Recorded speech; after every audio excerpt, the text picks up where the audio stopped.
I live this way. Planet Fitness replaces low E with Big E, which keeps you energized and glowing all day. Simply join through the free PF app. $1 down, $10 a month. Cancel anytime. Deal ends January 12th. Look at my wieners now. Time is ours. For 100 years, the Rose Bowl Stadium has hosted the game that bears its name. The granddaddy of them all, kept perpetually young at heart, thanks to an annual New Year's infusion of youth. Oh, and he's having. He's going for the corner. He's got it. We're gonna be legendary. Utah seeks to ascend above their Pasadena pain of 1 year ago, led by quarterback Cam Rising.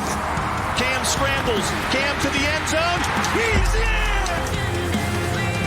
Penn State opened the stadium a century ago and are back in Pasadena for the 5th time. A defining moment right here. Today they look for a signature win and a celebration with a rose between their teeth. A spectacular run.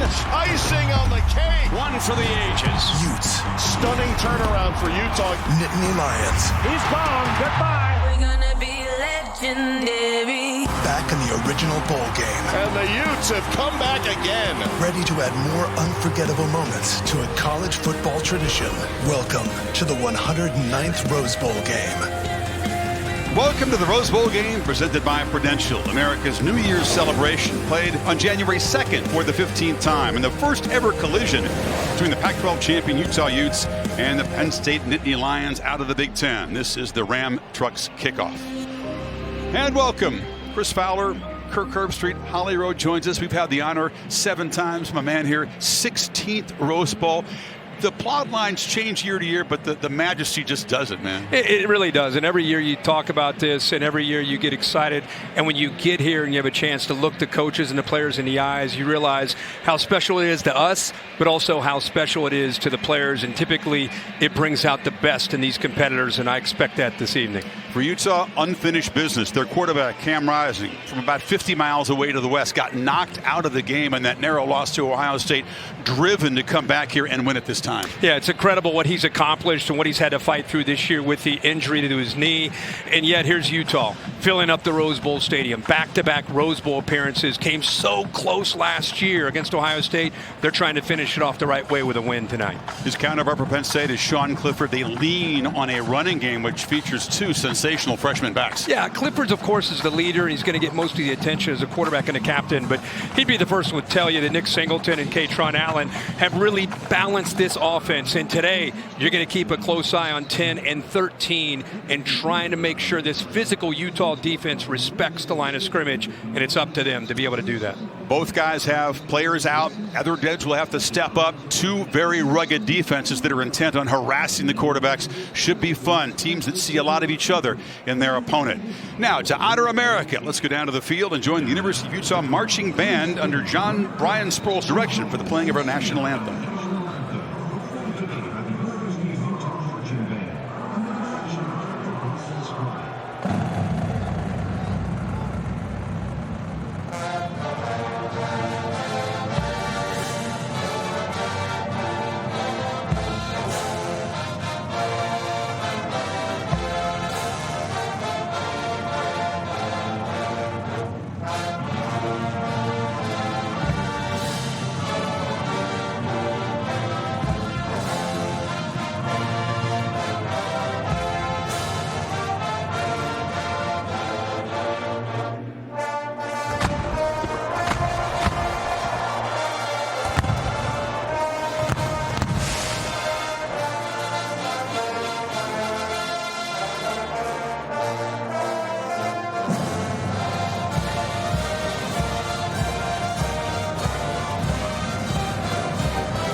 B-1B Lancers from the 7th Bomb Wing at Dyess Air Force Base in Texas.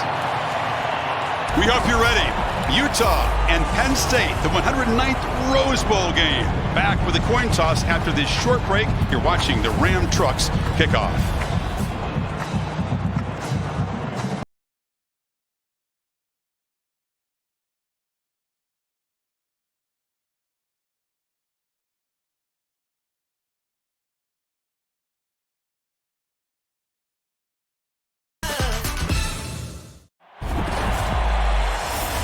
Welcome back to the Ram Trucks kickoff. 53 degrees, cool Monday afternoon. And delivering the game ball today, Mickey and Minnie. Reminding everyone that Disneyland is the place to celebrate 100th anniversary of the Walt Disney Company beginning on January 27th. So Walt Disney Company, the Rose Bowl, the Coliseum, the Hollywood sign all came to be about the same time in 1922-23. Of course, this used to be played at Tournament Park. Then the game got too big, so they broke ground here in 1922 on the Rose Bowl. And 100 years ago, Penn State took a 6-day train ride from Happy Valley to play USC. Only got in because Cal turned the invitation down. Penn State had turned the invitation down the previous year. It was a different era for the Rose Bowl game, but the tradition began. It was a wild game. Penn State's team got stuck in traffic. They were an hour late. Gloomy Gus Henderson looked across at his counterpart, Hugo Besdick, and accused him of cheating, and then they almost got in a fight, and they sorted things out, and ended up 14-3 USC. We hope for a more orderly build-up, but a more entertaining game than that original one. No doubt. Years ago. No doubt. Well, Utah has traveled well.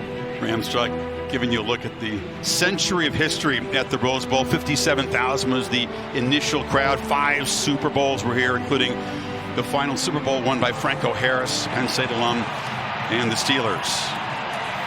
Here come the Utes. They opened up as favorites, but Penn State will go off at kickoff as a very slight favorite in this Rose Bowl game. This is when it really starts to hit these players. They start to look out at this setting. Familiar for these guys, but they have come back against all odds. They had about a 1% chance of getting here late in the season. A bunch of stuff had to happen, but here they are.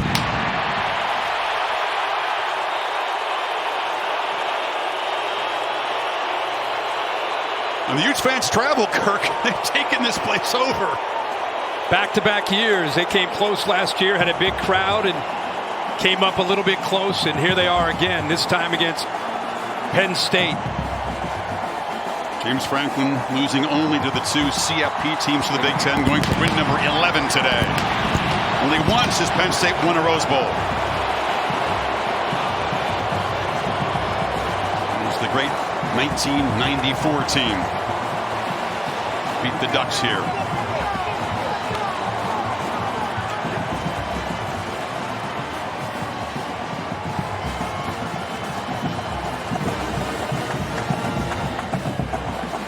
Teams practicing in some rainy weather. Rain has held off, but it's been uncharacteristically wet and chilly here in LA the last week. What a feeling to represent your brotherhood and a team as a captain in the Rose Bowl. It is rising on the left. And out of the field, referee Micah Vandevelde and the Big 12 for today's coin toss.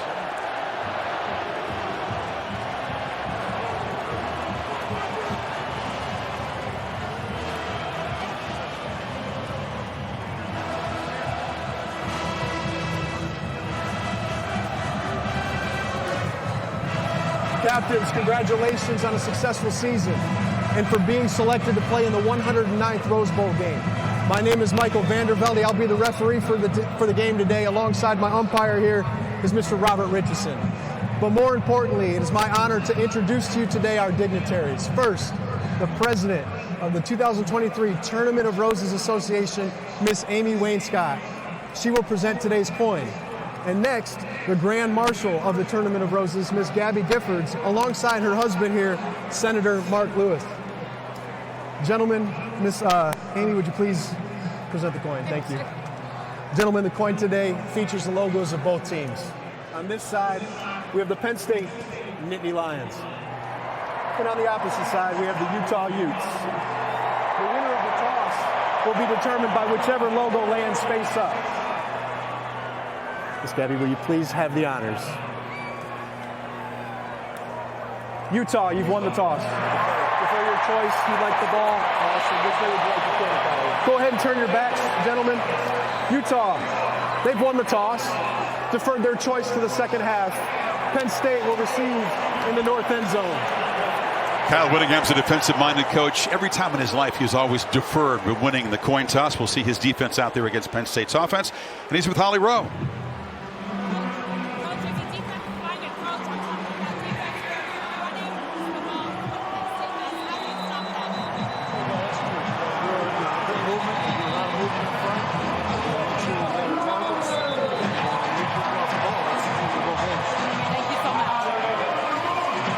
There's some noise down there in the field. It was hard to hear, Holly. There is Cam Rising, tough guy. A lot of times he has a smile on his face. He kind of lives for the battle. And he'll get one today from this defense. Yeah, both these quarterbacks are veterans. Both these guys have had some really terrific battles throughout their careers. And how fitting for especially Clifford to have a chance to go out on this setting and try to lead his team to a Rose Bowl victory. I always tell the story about Kyle Whittingham telling me about Cam Rising, probably the greatest competitor that he's ever coached.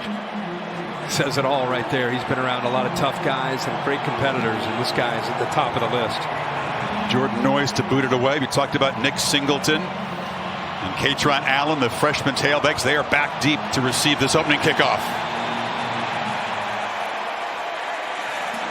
Singleton right up the middle in a big collision just across the 20. And Sean Clifford will trot out there. Here's a guy that's making his 46th start today. 24 and a half years old, has the Penn State career records in completion percentage, pass yards, passing touchdowns. Can he create as a runner and a passer and avoid the crucial mistake today? That's the question. That's the big thing. Utah is going to try to stop this run game and try to disguise looks, try to confuse Sean Clifford and see if they can get him to throw the ball into coverage. The first carry, it's a keeper and trying to get the edge, but losing a couple yards as Karene Reed brought the quarterback down behind the line. Well, they give him a look here on this zone read right here. They collapse, go at the back, meaning you got to pull it out as a quarterback. But watch the linebacker play, anticipating that. They've looked at a lot of film and they know about the legs of Sean Clifford, and Reed is undersized but has great quickness at that will linebacker spot. Very smart, savvy guy who studies the opponent as much as anybody. And Clifford behind the sticks on second down here. Now they do hand it off, and this is Singleton, a five-star out of the state of Pennsylvania who plows forward, but it sets up a quick third and long. Yeah, if you're a fan of kind of throwback style football where the line of scrimmage is going to dictate the winner, this is your game. I mean, it's kind of fitting to be, you just showed all that history about the Rose Bowl. It's going to be a battle in the trenches, and especially both teams trying to run the ball. Utah's pretty nasty on third down. Morgan Scalley, their excellent defensive coordinator, has a pressure package that's as difficult to handle as anybody's. That's Caleb Williams. Singleton motion back into the backfield, perhaps to help block this pass rush. Time is running out on Clifford. Gets it snapped. Here comes the heat. And Clifford can't escape. Utah gets home early. That's Karene Reed and Lander Barton, the true freshman. Well, they brought the linebackers. That's what Utah is known for. Penn State has spent a lot of time anticipating the pressure. The problem is that they've got both their starting offensive tackles out, so they've got their hands full. Eventually, that pocket just collapses, but the linebackers, something that Penn State knew would be a problem on third down, and on the first third down of the game, that's what we see. Barney Moore boots it away. Devon Bailey is a dangerous returner for Utah. Steps up and fields the short punt with a fair catch at the 36-yard line. Let's check the Chick-fil-A impact players when the Utes have the football, Kirk. Well, let's take a look at the playmakers for Utah. The fact that their starting back Tavion Thomas has opted out means you have an opportunity for Mekhi Bernard, who is last year in this Rose Bowl actually was needed as a corner, so we'll keep an eye on him. Dalton Kincaid, the tight end, is out, so Thomas Yasmin will step up. Abdul Carter, The linebacker for Penn State, a true freshman, has been sensational. And Tick Brown, the leader and captain of this defense on the back end, 16, makes sure everybody's on the same page. They will have to adapt without Kincaid. The high snap, corralled, and they hand it up inside, and there is Bernard. The only defensive snaps in his whole career were the ones you talked about against Ohio State. Now, Cam Rising, 2 really solid years leading this Utah team. 18-5 as a starter. Those 6 rush TDs are important. You know, his running game is typically used on just critical downs. You know, Clifford's going to run it more often, but how many times over the last couple of years have we seen Cam Rising on a 3rd or a 4th down either scramble or design QB run, pick up those yards to keep a drive alive? In the flat, Bernard, and he cannot escape the tackle. It's excellent stop in the open field. And it's going to be 3rd and long. Yeah, you know, I tell you that the hire of Manny Diaz, the former Miami Hurricanes head coach, is brought in here to replace Brent Pry, who moved over to Virginia Tech as the new head coach. And Manny Diaz, I think about the middle of the year, after the Michigan game, which was not good, from about the Ohio State game on, this team started to understand his philosophy and his aggressive nature. Visa Isaac making that play, and now Rising backpedals and tries down the sideline, and it's overthrown. Cam Miller with stride for stride with Vele, and Penn State's defense gets off the field very quickly. Yeah, Joey Porter opted out of this football game, one of the top corners in the country, and so you have Kalen King on one side, and you know Utah is going to test Johnny Dixon on the other. He's played a lot of football, but I think he's become more and more confident. Penn State thinks they can hold up there and showed it on that 3rd down. So both teams kind of seem like just feeling each other out in those first couple series. Joey Porter Jr., a 2nd-team All-American. Clark Phillips, the elite cover corner and leader of Utah's secondary, out of this game. And on the run, Yazi Ballmeister boots it away, and it's fielded by Mitchell Tinsley down inside the 10-yard line. He slips. Excellent coverage by the Utes, and Penn State will be backed up. So as expected, the defense doing a nice job early.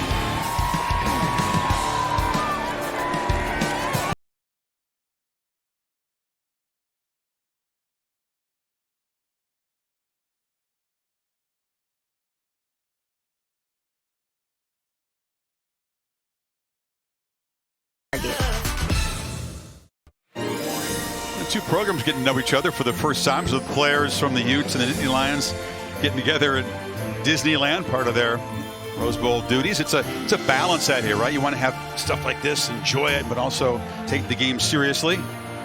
Mickey weighing in. They had a parade down Main Street, USA. 2 similar programs, really, in the DNA and the approach and what they pride themselves on, how they try to win football games. A lot of it has to do with defense, line of scrimmage, running the football, playing smart with the quarterback. Yeah, physical up front. Who can win that battle today is a big question.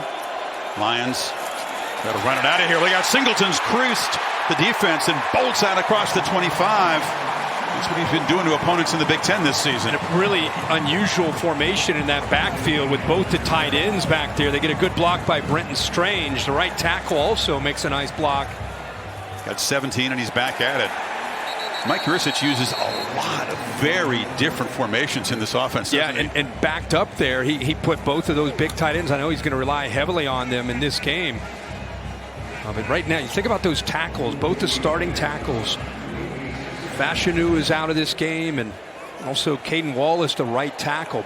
And putting a true freshman who's played a lot, Drew Shelton, and then Bryce Effner. So you've got backup tackles who have played, but you don't have your main guys on the edge. Utah thinks perhaps they can gain an advantage pass rushing against those tackles. Singleton makes a cut, weaves through traffic, falls forward, and sets up a 3rd down and short. With tough running. And the fact they have 2 backs to be able to rotate in there will be important, I think, throughout this game to try to stay fresh. That's Katron Allen there, 13, and seeing what Singleton can do. Empty backfield. Singleton split wide to the left on 3rd and 5. Now motions back in. Clifford pointing out who has got a block in the blitz. Thanks for showing pressure. They back out. Clifford has time. Throws across the middle. It's complete, but short of the first down. See where they spot him. I think it's just going to be short of the 36. Tinsley hit immediately. An early fourth down decision for James Franklin in his territory. Sure is. You know, a good job there. We just keep talking about these tackles, especially on third down. That time he saw help in protection with Singleton coming over to the right side to help out on with Bryce Effner. James, sensing this is going to be a defensive field position kind of game, sends out the punter. Not in a gambling mood in 4.5 yards. So Vele waits back at his 20. Moore with a low boot driven near the sidelines, and it'll sail out of bounds. Offenses trying to get going here in Pasadena. Scoreless so far.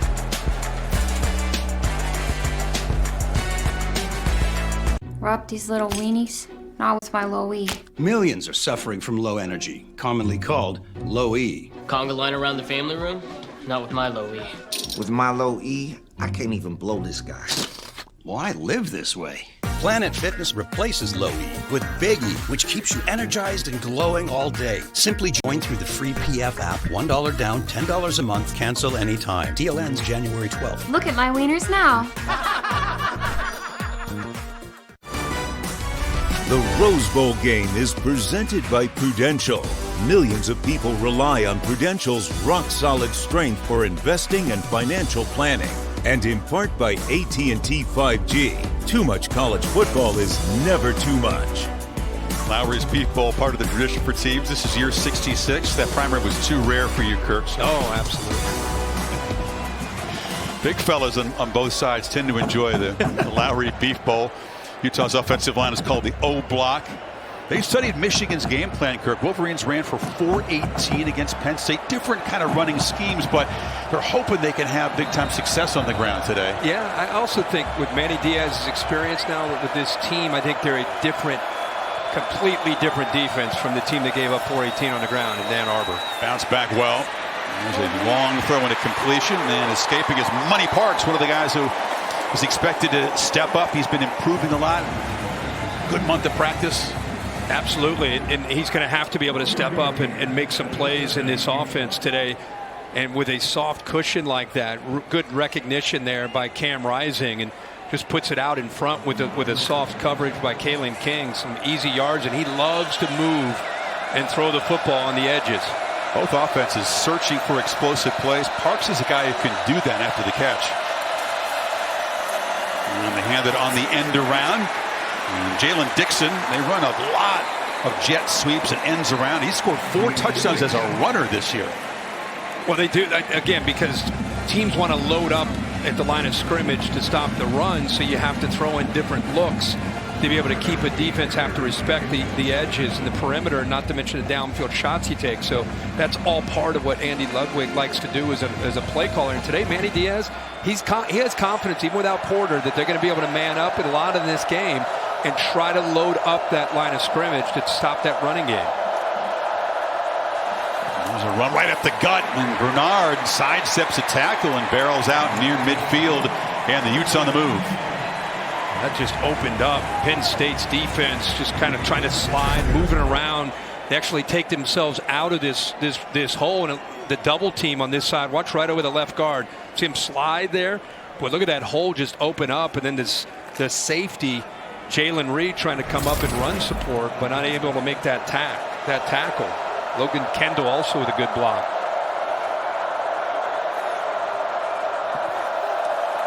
There's another end around coming this way. It's Parks, who shows his speed and picks up 10, and they're in Penn State territory. Well, Chris, it's just what you just talked about. They run up the middle, then watch on the edge. Just not quick enough to be able to set the edge, and that's how you attack the edges. That's how you open up your inside running game, is you get things going on the outside with jet sweeps, and then you can fake that jet sweep and go back to the interior, really impacting the eye discipline of Penn State. And trust me, they'll give you those looks, and then they'll take a shot downfield to a tight end to try to hit a big one. Shot of the big Aussie Thomas Yasmin, who blocks like a beast, and he's going to be the guy to hopefully step in and fill the void a little bit of Dalton Kincaid, the guy who is out of this game. He had 70 catches this year. Well, Yasmin steps up to Kincaid's role because Kincaid being out, and then Logan Kendall becomes that blocker. You know, they really have great confidence in to be able to get involved, almost like another offensive lineman, even though they have him right now. Look at the big fella. That's your backup tight end. And you know he's coming in. He's not going to stay out there. Wyndon Jackson has become an excellent running back as a converted quarterback, but he ran roughshod over the USC defense. Had a big game in the Pac-12 championship game. Utes with a false start. False start. Number 71. Offense. 5-yard penalty. Still first down. Big 12 crew in charge of this game. Michael Vandervelde. Well, we knew it was going to be the trenches, right? Physicality. We meet with the Utah coaches. All they talked about is we got on both sides of the ball. We got to win the line of scrimmage. Later in the afternoon, we go talk with James Franklin and Penn State. All they wanted to talk about. We know it's going to be a line of scrimmage game. It's going to be physical. The players were telling us about it. That's what we're seeing. Jackson hammers forward. Both the teams have a bunch of guys who have an appetite for that kind of game. By the way, they're looking forward to it. Holly? Guys, you've been hitting on this, but there are some key players who are out in this game. And for Utah, Dalton Kincaid has been a huge piece of what they've done this season. 70 receptions. Clark Phillips, the captain of their defense, he is such a big-time guy. 6 interceptions. The entire team together only has 6 interceptions. So they're going to have to fill some big shoes. But Yasmin has been practicing well. He's had a touchdown in each of his last 5 games. They think he can do it. And as you know, Holly, on the left there, 80 Brant Keith, he went down earlier. He might have been the best tight end in the country before he went down. And rising loops a throw, and it's going to be picked off. That is Kalen King, the elite corner, who had it float down to his hands and tried to win a 50-50 ball with Vele, and Rising pays for that decision. Slot fade. You better be careful going against 4. I brought it up earlier. Elite ball skills. Great job of sensing that fade. Gets his head turned around, eyes on the football, and there's the ball skills to come up with the first turnover of the game.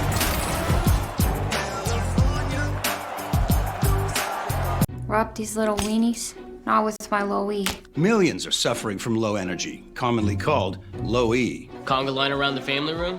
Not with my low E. With my low E, I can't even blow this guy. Well, I live this way. Planet Fitness replaces low E with Big E, which keeps you energized and glowing all day. Simply join through the free PF app. $1 down, $10 a month, cancel anytime. Deal ends January 12th. Look at my wieners now. Cloudy day, aerial coverage, as always, provided by Goodyear, road tested and game ready. Are you ready for the road? Goodyear, more driven. At least there's no rain. It's been kind of a wet week here, Kirk, but we'll take 59 degrees. Just a when you chance say that, look at that. Quarter. Chance. Clifford, 1 pass. A lot of that has to do with the field position in this game, and only 1 attempt in their first few drives.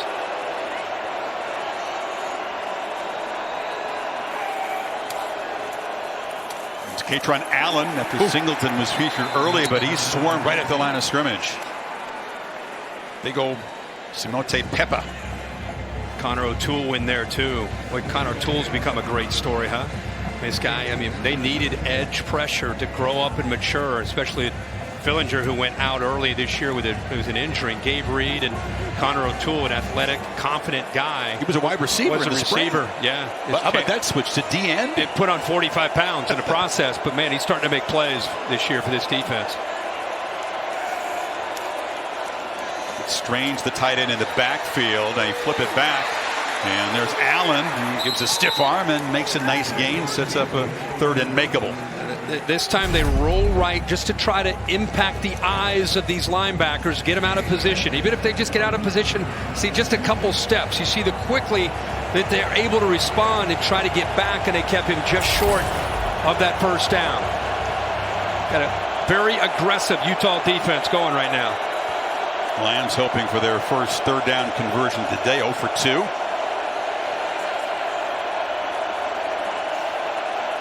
Utah not showing pressure this time. Different short drop across the middle, and it's complete. That's Tyler Warren, the tight end, and he's got Penn State's first down. This is interesting. Watch the linebackers right here bite on this outside move, and boy, just opened it up very nicely to the interior. finally get a first down, run a little tempo, play action on first down, and a downfield throw. It's over the head of Tinsley, who was being well covered.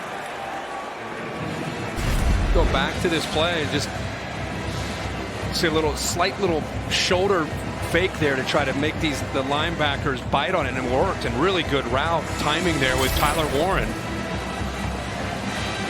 And get their first conversion. See Warren, Theo Johnson. We've seen Brenton Strange. We love those two tight end formations. Allen has to slip a tackle in the backfield. Now he's off. Makes another man miss and weaves into Utah territory. Got a nice block from Keandre Lambert-Smith on the edge. Well, Cole Bishop had him tackled. Watch 8 come down. This gives you an idea about the true freshman. You tackle him high, you're not going to bring him down. And then acceleration after he breaks that tackle. Broke the tackle of an outstanding defensive play. Bishop, now they swarm him at the boundary.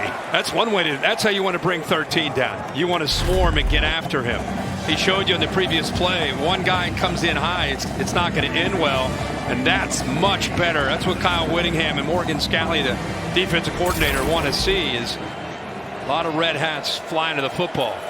Jermaine Reed, younger brother of Gabe Reed, hopes to get after the passer today. Slow things down after no gain on first down.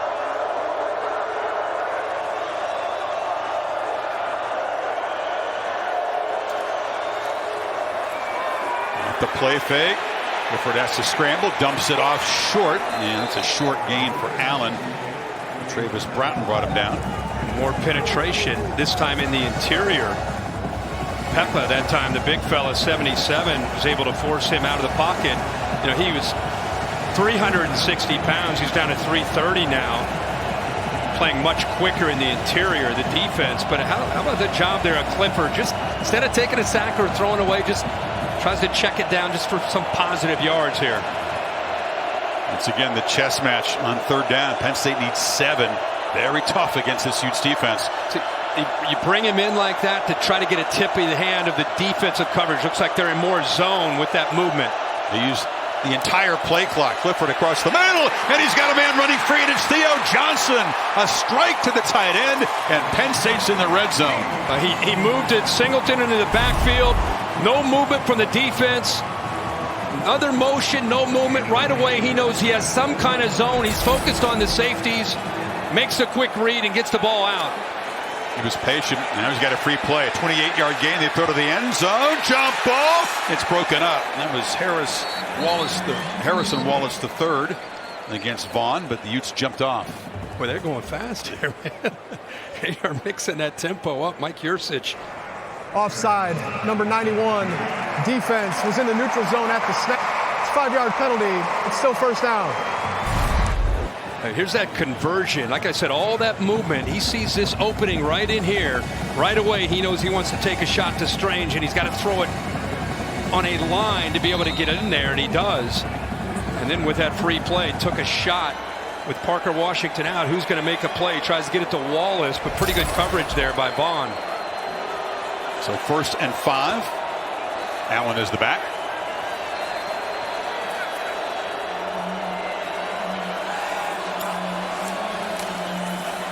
He's got it. And once again, heavy traffic in the backfield. That's Lander Barton. Was what they call the stud position on this defense. So you want to read the in man, right? You want to read this right here, but watch the problem. You read the in man, he gives you the pole read, but then you got a linebacker coming to the outside to take the quarterback. So good coverage there by Penn State. They knew zone read would be a problem, especially in the red zone. They gave him a read, and they counted for him as well. Casey pulled that. 10th play of the drive. Clifford has protection, throws to the end zone, contested and broken up. Here comes a flag. Vaughn was covering Lambert-Smith, and he'll be flagged for the PI. He never got his head turned around to find a football. Also flags back at the line of scrimmage. Total of 3 on the field.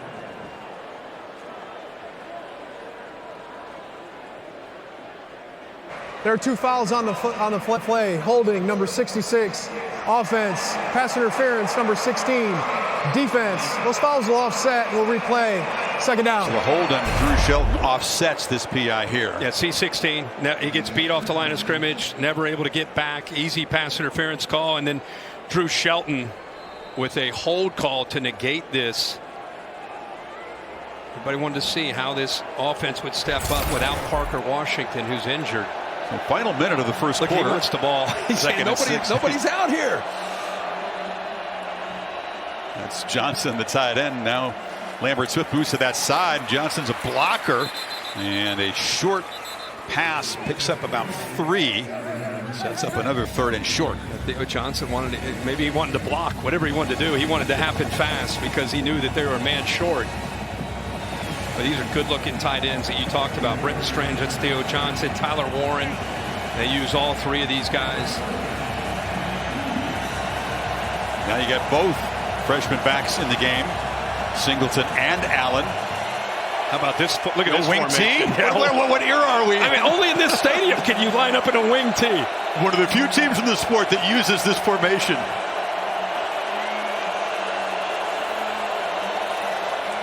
Singleton barrels into the end zone, and Penn State draws first blood. Old school formation and a physical touchdown run.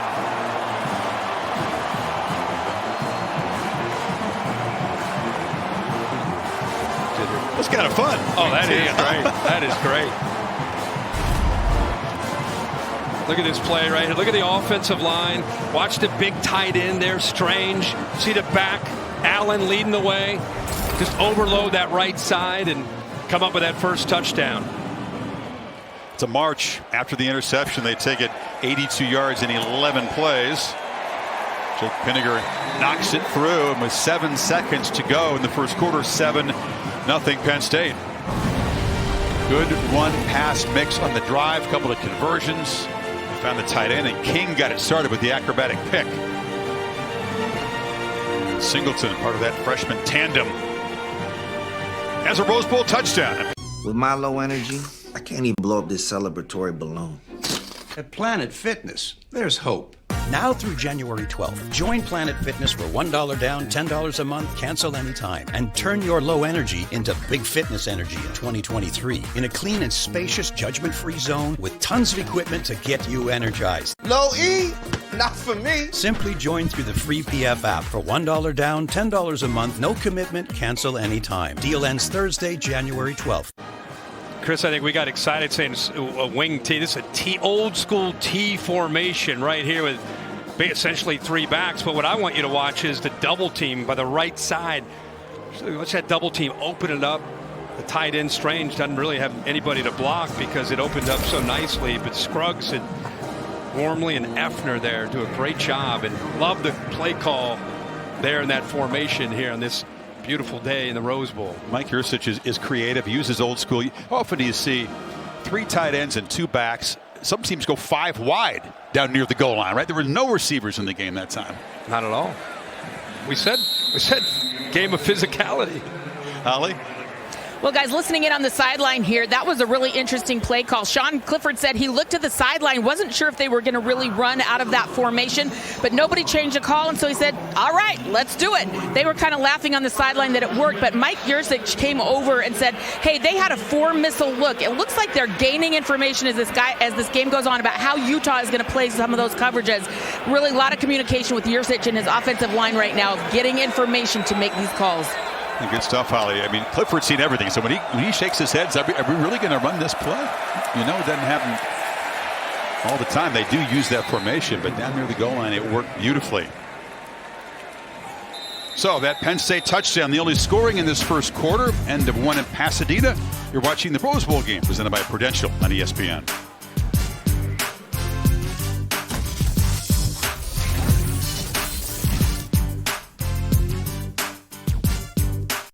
At Charmin, we're all about the science of softness. So, we doubly tested our Charmin Ultra Soft to prove its value really stacks up. First up, the Cushy Soft test. Wow, softer than ever. Next, the absorbency test. See, it's 2 times more absorbent, so you can use less.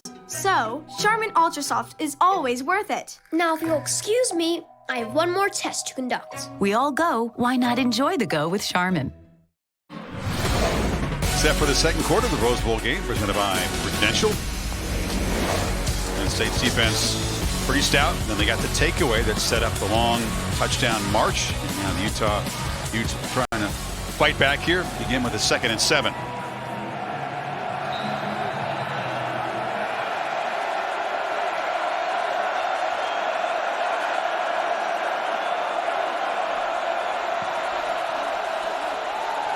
And Rising straight back on the play fake and delivers incomplete. That was very tight coverage over there. Vele, they wanted a flag on Johnny Dixon, and it does come out.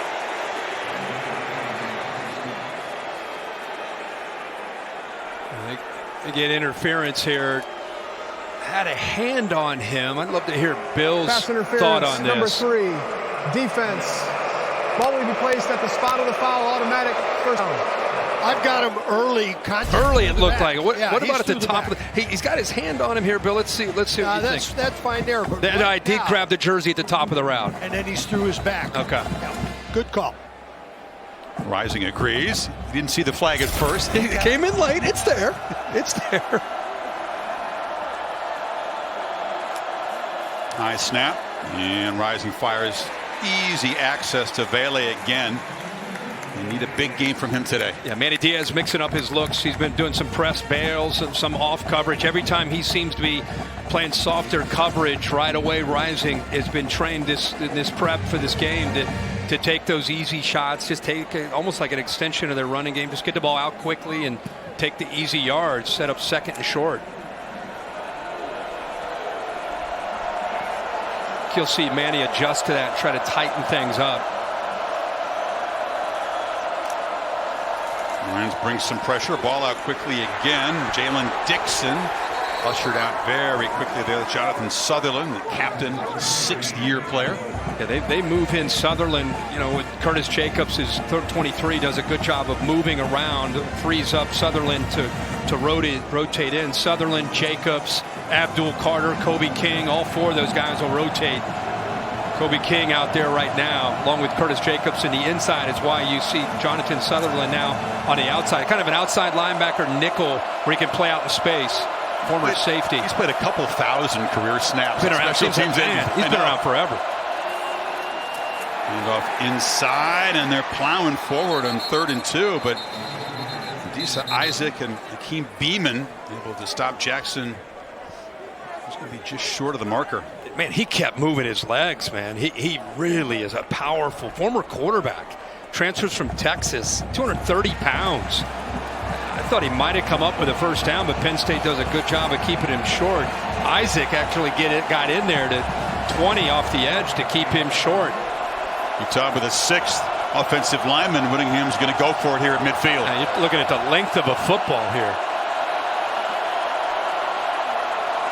Jackson next to Rising, but it's Cam all the way. Hesitates, finds a hole, and dives into Penn State territory for the first down. Yeah, like we said earlier, he's not going to run a lot, but you can assure yourself on critical downs in situations, he's going to run the football, gives him an extra man. He becomes almost like a running back, just gets right behind Jackson and that big offensive line. Even when you know it's coming, you still can't stop it. We got some pushing and shoving right now between these two teams.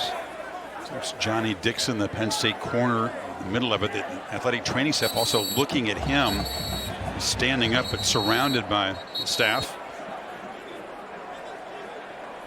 And P.J. Mustafer was out there having a few words for one of the Utah players. I think it was 78. Lamaya, the right tackle. Dixon would be a concern. Mentioned Joey Porter Jr. opting out of the game, getting ready for the draft. So Dixon jumping in to help out Kalen King, who's excellent on the other side, but they're a little thin at the corner position today. Marquise Wilson Jr., who's experienced, but not as good as Dixon, is out in the game now. And the Utes with a fresh set of downs.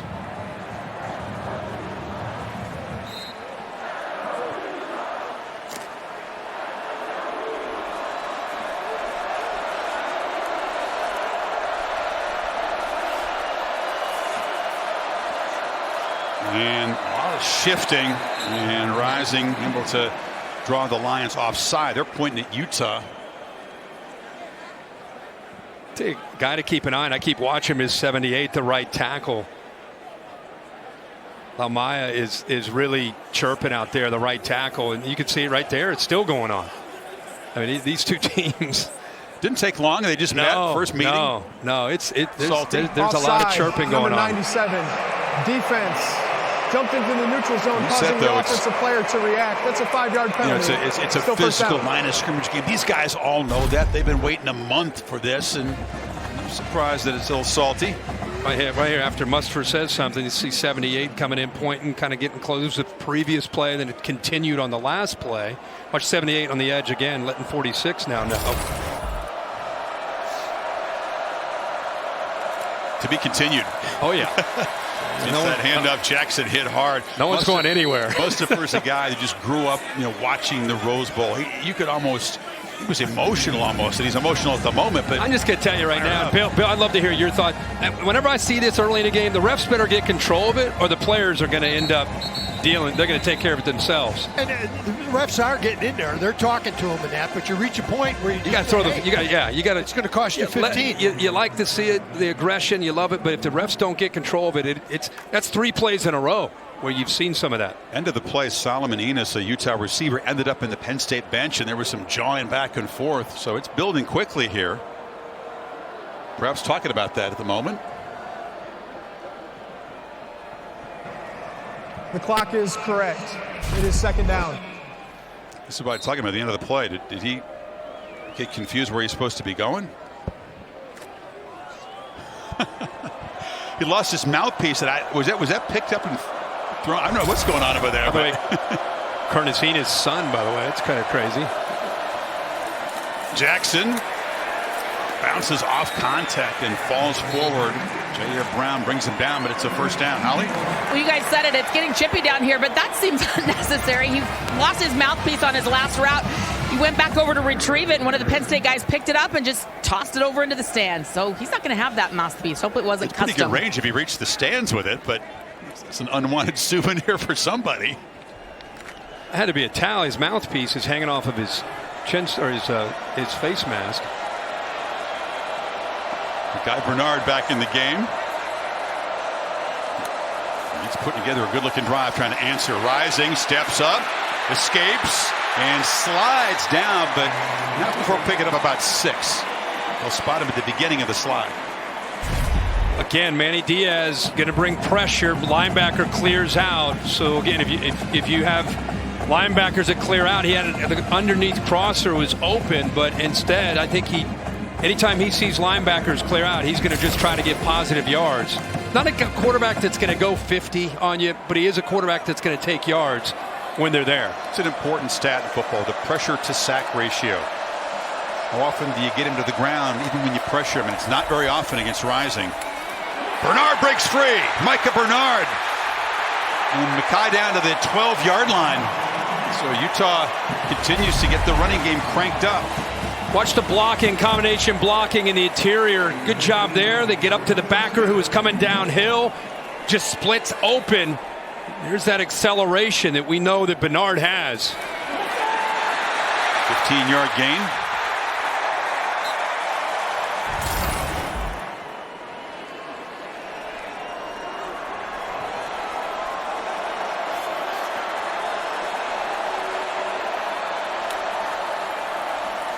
Bernard again on the delay. Slammed after a 2-yard gain. Abdul Carter wears the coveted number 11, the true freshman linebacker, combining with Tyler Elson on the stop. That right side of Utah's offensive line. Physical on this drive. Mokafisi, the right guard. Lamar Arrington began that number 11 tradition. Yeah. Lamar, the right tackle. That last play, just really good angles. Really, the last few plays, good angles to take down Mustapher. Utes turn to have 3 tight ends in the game. Rising, running all the way. And he's brought down near the marker. Johnny Dixon, who is back in the game, made the tackle. How about a pin and pull for the quarterback? Seal the edge, On the field, lead around with a big tight end, an down. offensive tackle. In Penn State, having to account for the quarterback run, gets those safeties down, will open up other aspects of the playbook on other drives for Andy Ludwig. Just every time he keeps the ball, it makes this defense, Tick Brown and Keaton Ellis and others, aware of it. It's Vele, the receiver, deep in that formation, and they power it right ahead and create a 1st and goal. How about this drive they put together? This is hard to do against this Penn State D. There it is again. There's more of this stuff going on. Mustafa right in the middle of it, in the bottom of that pile. It's the 13th play of this drive coming up.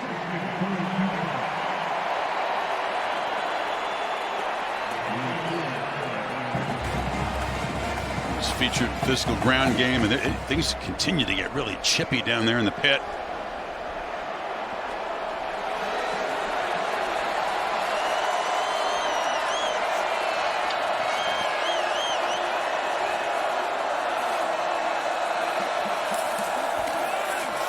Take out of the I formation, flip to the end zone, and it is caught for a touchdown. Thomas Yasmin, the former rugby player from Australia, who knew nothing about football before he arrived at Utah in 2018, makes a big play in Kincaid's absence. I want to say he does a good job sliding out. Good job on 1st and 10. They fool Carter. Does he hold on to this? Is he bobbling this at all? It's a tough to see from that look. It's a good look right here. It's a heck of a job of slipping him out. Has possession. Doesn't look like that ball bobbles. Bill, what do you think? Yeah, I've got him. He's had firm control of the ball. He's hit the ground. He's rolled over, and then it comes out. It's a catch. It's a touchdown. James Franklin has called suspended timeout. Perhaps to take another look at that. Timeout on the field. No other reason to take a timeout before a PAT. Another look. Slip him behind again. The tight ends. You don't have Kincaid, so Yasmin's been asked to step up.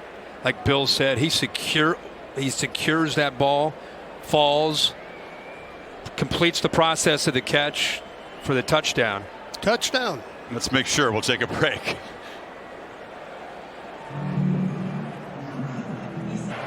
Touchdown confirmed. Replay booth agreeing with Bill and the rest of us. So a big smile from Thomas Yasmin. 6th career touchdown for the guy who ran roughshod as a young rugby player. Can you imagine trying to deal with him on the rugby pitch? 6'5", like 250. You broke that film down too, did you? Among all the other I hope we could show it. He looks like Derrick Henry playing rugby. He's throwing around much smaller guys. Had some offers to play pro rugby, but chose to come and give American football a try. Noyes, who's doing all the kicking since Jaden Redding, the other Utes kicker, has moved on with his life. Utah, 13 play drive, 7 apiece. Strong hands too. It's one hand. Hold on to that.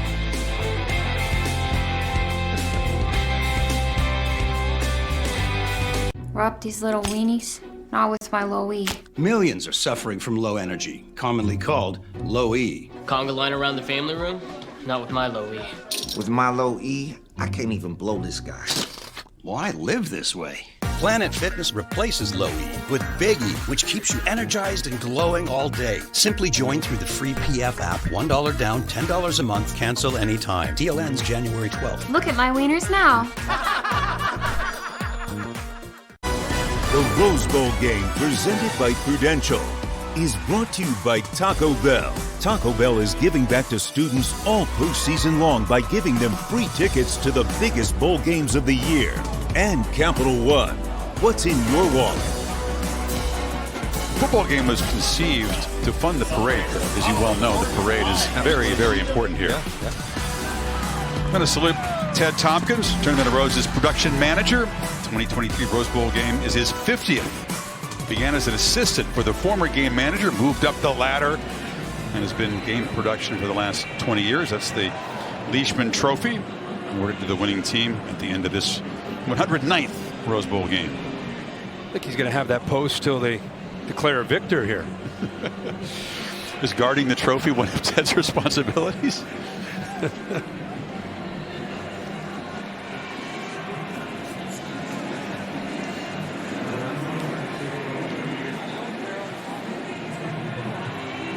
that what we expected? You know, both defenses giving up yards grudgingly. That was a 10 runs, 3 passes on that drive. A couple of penalties by Penn State aiding the scoring drive. This feels like we're setting ourselves up for a big play in a pass game. You know, somebody's going to make all this Allen's got a little crease and a nice return by the freshman out to the 30-yard line. We talked about Thomas Yasmin, who comes from Sydney. And this is him playing rugby. Look at this dude. I mean, this is like a high school kid. I mean, break a tackle, stiff arm, get off me. Yeah, I mean, that's what he's really known for, is the ball in his hands after the catch, right? And I don't blame him. That's without pads on, a big fella running like that. That's a problem for the guys trying to tackle him. No pads, though.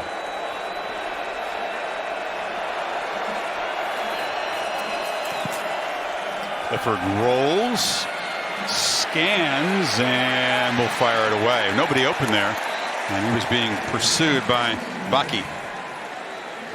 Ali?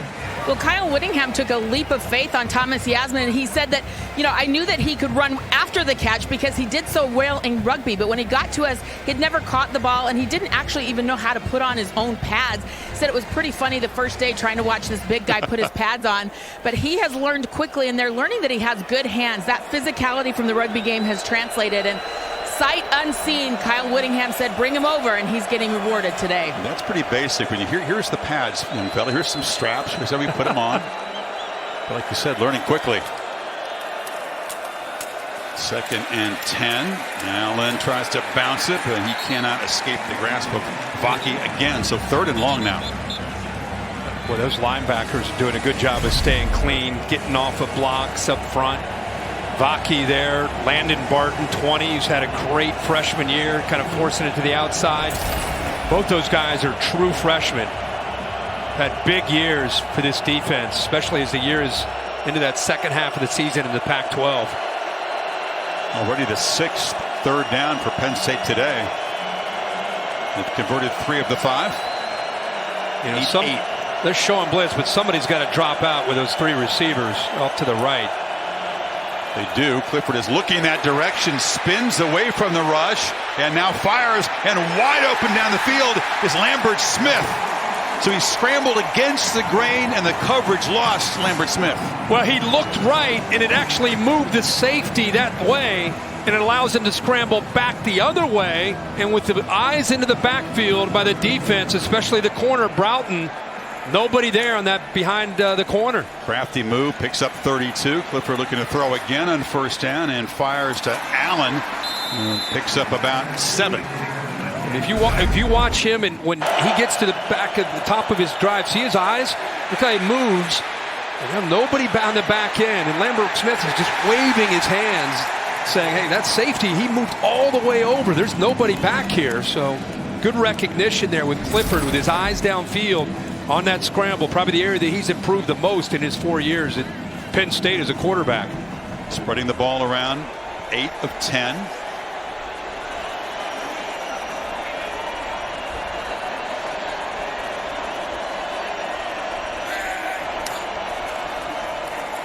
Take it to Allen across the middle. He throws a bullet. And that's Harrison Wallace III, who shows good hands. That was a fastball. Penn State set up inside the 10. We're going to go quick here. Watch the linebackers. A run-pass option. What's that linebacker doing? He moves just enough. You're going to have to try to make a throw, which he does. Good read and a good quick throw there by Clifford, reading that linebacker. So after a couple of long, methodical touchdown drives, Penn State moving quickly, trying to reclaim the lead. 1st and goal from the 10, not easy against this offense. They come out throwing, and they make it look easy. Mitchell Tinsley on the slant. That's a strong drive from the veteran Penn State quarterback.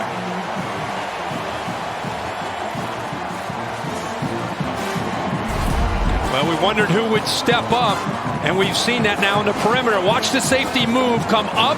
That creates the opening right behind the safety, Vaki, who kind of reacts to that flat route. And so when you be able to back-to-back throws into the interior of this defense, it's because they're worried about those edges And we haven't seen Clifford throw the ball much at all this game, and on that drive, they opened it up.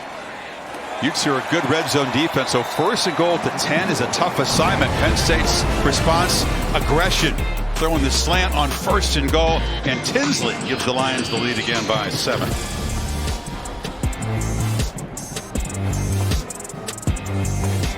Communication here with Vaki in the corner, the corner Vaughn, just trying to get on the same page, making sure that in case there's anything coming his way. And then you see the eyes in the backfield. The slight hesitation by Vaughn, and when he moves up to Wallace, look at that throwing lane that Clifford makes an easy throw there for the touchdown to Tinsley. Stood in, took the hit just after the throw. It's the 100th touchdown that he's responsible for in his career. 85th touchdown pass, 4 completions on that impressive 70-yard drive. Monday night, a week from now, the TCU Horned Frogs will try to dethrone the Georgia Bulldogs just about 20 miles away from here in SoFi Stadium. 7:30 Eastern Time, 4:30 West Coast on ESPN. Both teams having to recover from long, tough, emotional victories. Both quarterbacks have tremendous stories. Max Duggan, not the day one starter, had to get his job back because of injury. He's played spectacularly, and Stetson Bennett trying to lead the Dogs to back-to-back titles. Not many quarterbacks have done that in the history of the sport. So the Utes go back to work, and Mekhi Bernard tries the left side, but not much success. Abdul Carter there to meet him. So far, they've not had to throw the football. He's only thrown for 20 yards, but they've been able to run this time. Penn State sets the edge, and then they get off blocks. Abdul Carter, who is a huge true freshman out of Philly at LaSalle High School, 6'3", 233, making that number 11. And all those who wore it, including Micah Parsons and LeVar Arrington, very proud of the way he's played this year as a true freshman. Very athletic, plays with an edge, mature beyond his years. Rising, throws a slant there, and it's broken up. Johnny Dixon in coverage, and it's 3rd and 10. Good tight coverage again by these Penn State DBs. Johnny Dixon that time looked like he was able to get around the receiver and get his right hand in there and knock it away. Kai Cope on an inside quick slant move, but just no separation at all. That continues to be a theme here for the Utah receivers, not winning on the outside.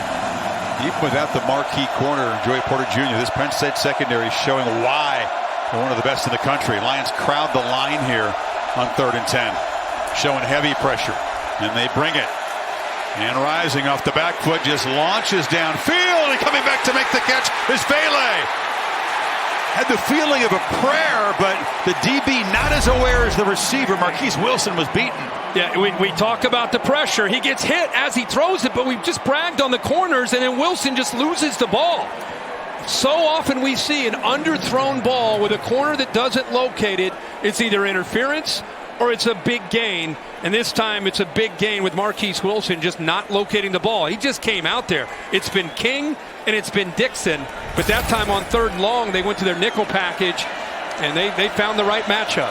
47-yard gain to Vele, who was mainly a hoops player in high school, almost no height for football, but he's become an excellent receiver. Good chemistry, obviously, with Rising. Holly? Well, Kirk, you're all over it. There was a change right there at corner. Kalen King has come off and gone to the locker room. I looked at him run up the tunnel. It didn't seem like anything was obviously apparent. I'm not sure if he's just running to the restroom or not, but he was off on that long pass play. That's what you picked up there. Good move, Kurt. Yeah, I tell you, that the coverage has been outstanding. King is by far their top cover guy with Joey Porter not here. They felt good about what they had in the matchup with Dixon on one side and King on the other, but for now to the left is Wilson. Pitch on the edge, and Bernard spinning down near the marker, just short of it. Option into the boundary look. So a couple different challenges here for the backup corner. Number one, they take a shot downfield. He doesn't find the football. Now they're going to try to challenge him and run right into the boundary. Pitch the ball off of Isaac, get a good block, force him to have to tackle out there. So one play, he's downfield, right? Just checks into the game. One play is downfield. Next play, he's trying to come up and support against the option play. Money Parks in the backfield now motions out. Look at the confusion with 8. I mean, they have a lot of movement there. And Jackson spins free and barrels into the end zone, and Utah answers. As the converted quarterback shows that he is a high-quality running back. 19 yards on the score. Andy Ludwig says as if this isn't enough for this look at 8 in the back end. All the movement. Am I going to the left? Whoop, I'm coming back. All the confusion. With all that being said, the linebacker gets free. He's in there with a chance to make a play, but the quickness on one play by Jackson and the physicality to run through those arm tackles. What a play there by the backup running back. So Bailey's catch of 47 sets up the touchdown, and the Utes muscle it in on the ground, and the offense is beginning to flex a little bit. 2:38 to play before halftime, and it's 14 apiece. He's a football player. Sure is.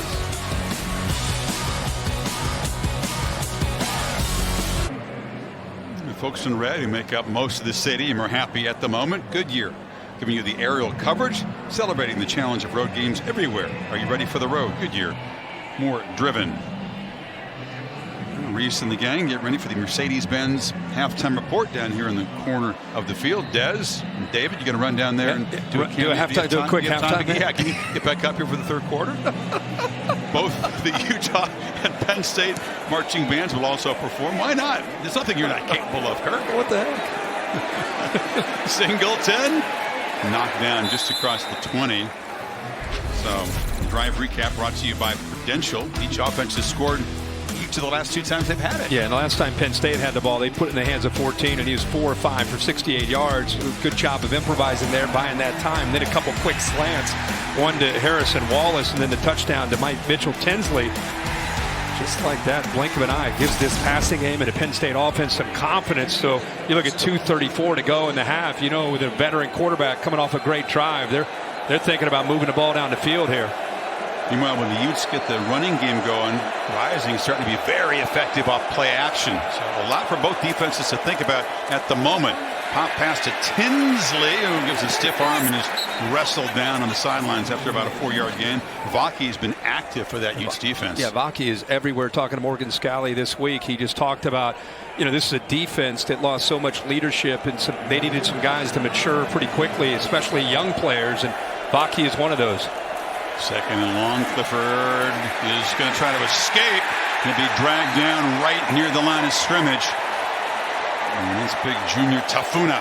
So Tafuna gets the sack, but the coverage downfield leads to the sack. Get a little pressure off the edge, forces him to step up, and then a good push in the pocket. And they're able to bring down the mobile Clifford to set up this 3rd down and long. Penn State, now you would think take their time here after a couple plays not going their way. You can see the crowd jumping around, sensing that the Utes have a chance to seize momentum here if they can get off the field. Perhaps go to work before halftime, and they'll get the football to begin the 3rd quarter. So this is a moment here. Watch the tackles here in protection. Play clock at 1 when Clifford snaps it. It's a 4-man rush. He has time and fires to Tinsley over the middle, who's got a 1st down and is still running out near the 40. That was a key conversion. Great job by that offensive line. You got backup offensive tackles. They give him the time, and I love the poise here, the patience by 14 to make that throw. Out quickly, it's dropped by Singleton in the flat. 17-yard gain and 3rd and long.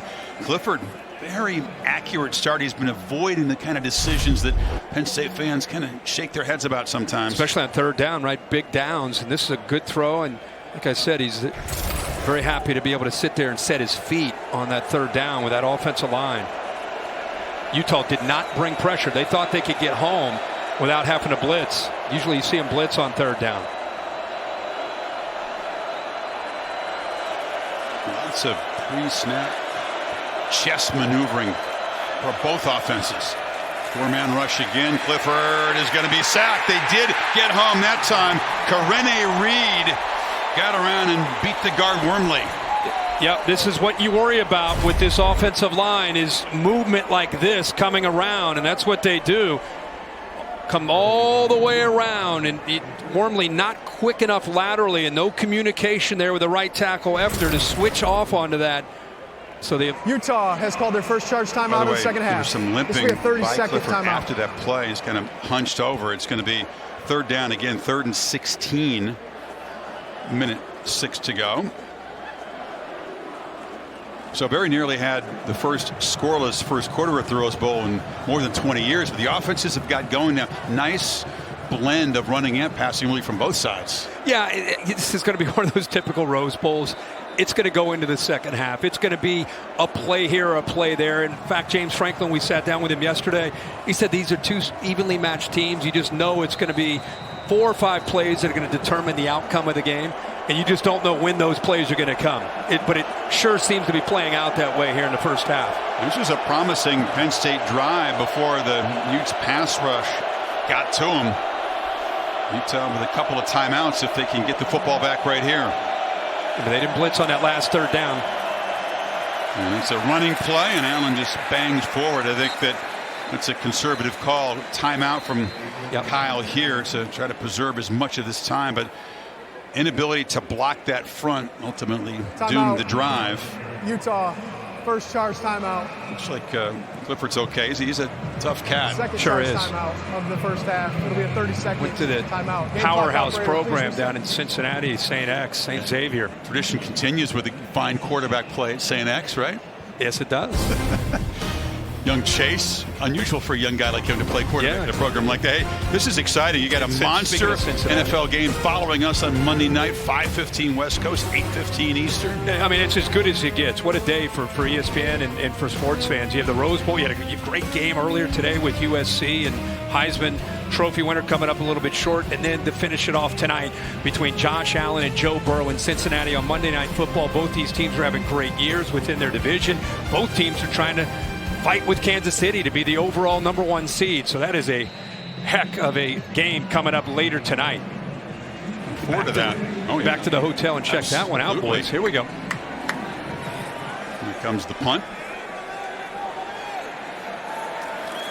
And more boots deep, and Vela is going to make the smart move and just let that bounce into the end zone. So we'll see here what Utah likes to do. They got to get the football to begin the third quarter, which might influence the level of aggression in this drive. They do have 1 timeout and 54 seconds to work with. Yeah, of course. I mean, it's a lot of time with a veteran quarterback. Now, you don't have necessarily, you're going to have to find some matchups that work to your advantage on the outside. It's great to see that Kalen King comes back. Remember, he was out. Marquise Wilson was in. He's now back out there.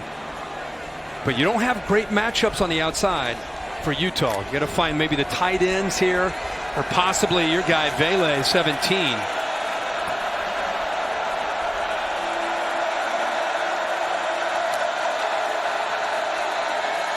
Rising avoids the pressure, takes off, eludes a tackler, and it's a good start to the drive. He's out to the 35.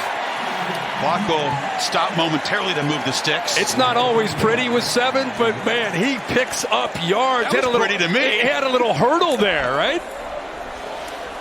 And now the sideline route that's incomplete. That was fortunate to save the clock. Second down. He kind of lumbers downfield, and then he goes over Tig Brown and lands it. He just doesn't run like a quarterback. He almost runs more like a tight end or a fullback in the open field. You make Jair Brown, who's an excellent safety, whiff on a tackle, though. You've shown some athletic ability. He has athletic ability. It's effective, but I think the word is lumber. But it works. He's like your choice of adjective. Lumber? Yeah. Okay. In a good way. Okay. Well, there he's off the back foot, and it's in and out of the hands of Yasmin. We were talking him up, but it's a costly drop. That was out near midfield. No, we talk about trying to get separation. How about a matchup? 6'5", 250 against the corner King, who just came back into the lineup, and there's that separation. That is a mismatch. Didn't need to jump. No. He was wide open. Ball's perfectly thrown. See if that's costly. It would have been in Penn State territory. 3rd and 10.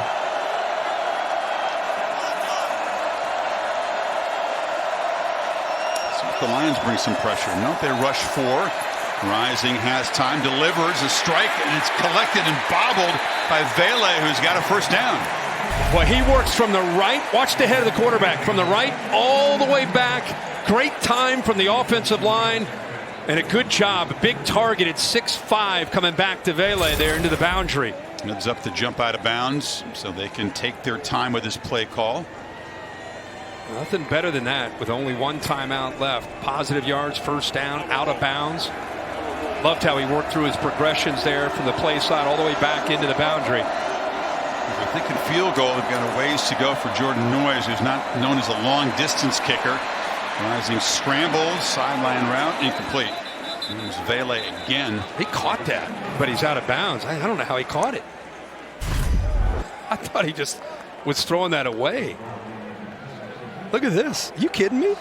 It was airborne, but I mean, he's airborne. I know it's not a catch, but I'm just honoring the fact that he caught that football somehow. Amazing hands. Ridiculous. They have that timeout. They're going to have to move the ball 20 yards, I think, to give Jordan Noyes a comfortable go at a field goal here. Play clock at 4. Clean pocket, steps up and delivers into traffic, and then was coming over. Keaton Ellis, the safety, providing help, broke it up. They continue to give him time to throw, and only rushing 3, dropping 8. There's that matchup again. This time he kind of anticipates the ball going out there. He has Ellis helping out over top. One thing to remember, Penn State, Manny Diaz, when you think of Manny Diaz, you think of pressure. They want to get upfield. They want to get tackles for a loss. They want to get sacks. Come into this game, one of the top teams in the country in sacks, and tonight, 0. A goose egg in his first half. And Rising get a completion downfield, 15 to 20 yards, and give his kicker a chance. Pressure. Forget about that as the Lions come up with their first sack of the afternoon, and it's Curtis Jacobs on the blitz, and that'll end the first half. Well, we just said, where's the pressure? Can they get home? It's something they're known for. Good job of flushing him. You see 11 there. He comes around because of that pressure. And they corral him in the pocket, not let him get out. But Kirk, we expected a pretty even matchup coming in. Very even in total yards in the first half and dead even on the scoreboard. 14 apiece. Mercedes-Benz halftime report coming up after these messages. It's the Rose Bowl game presented by Prudential on ESPN.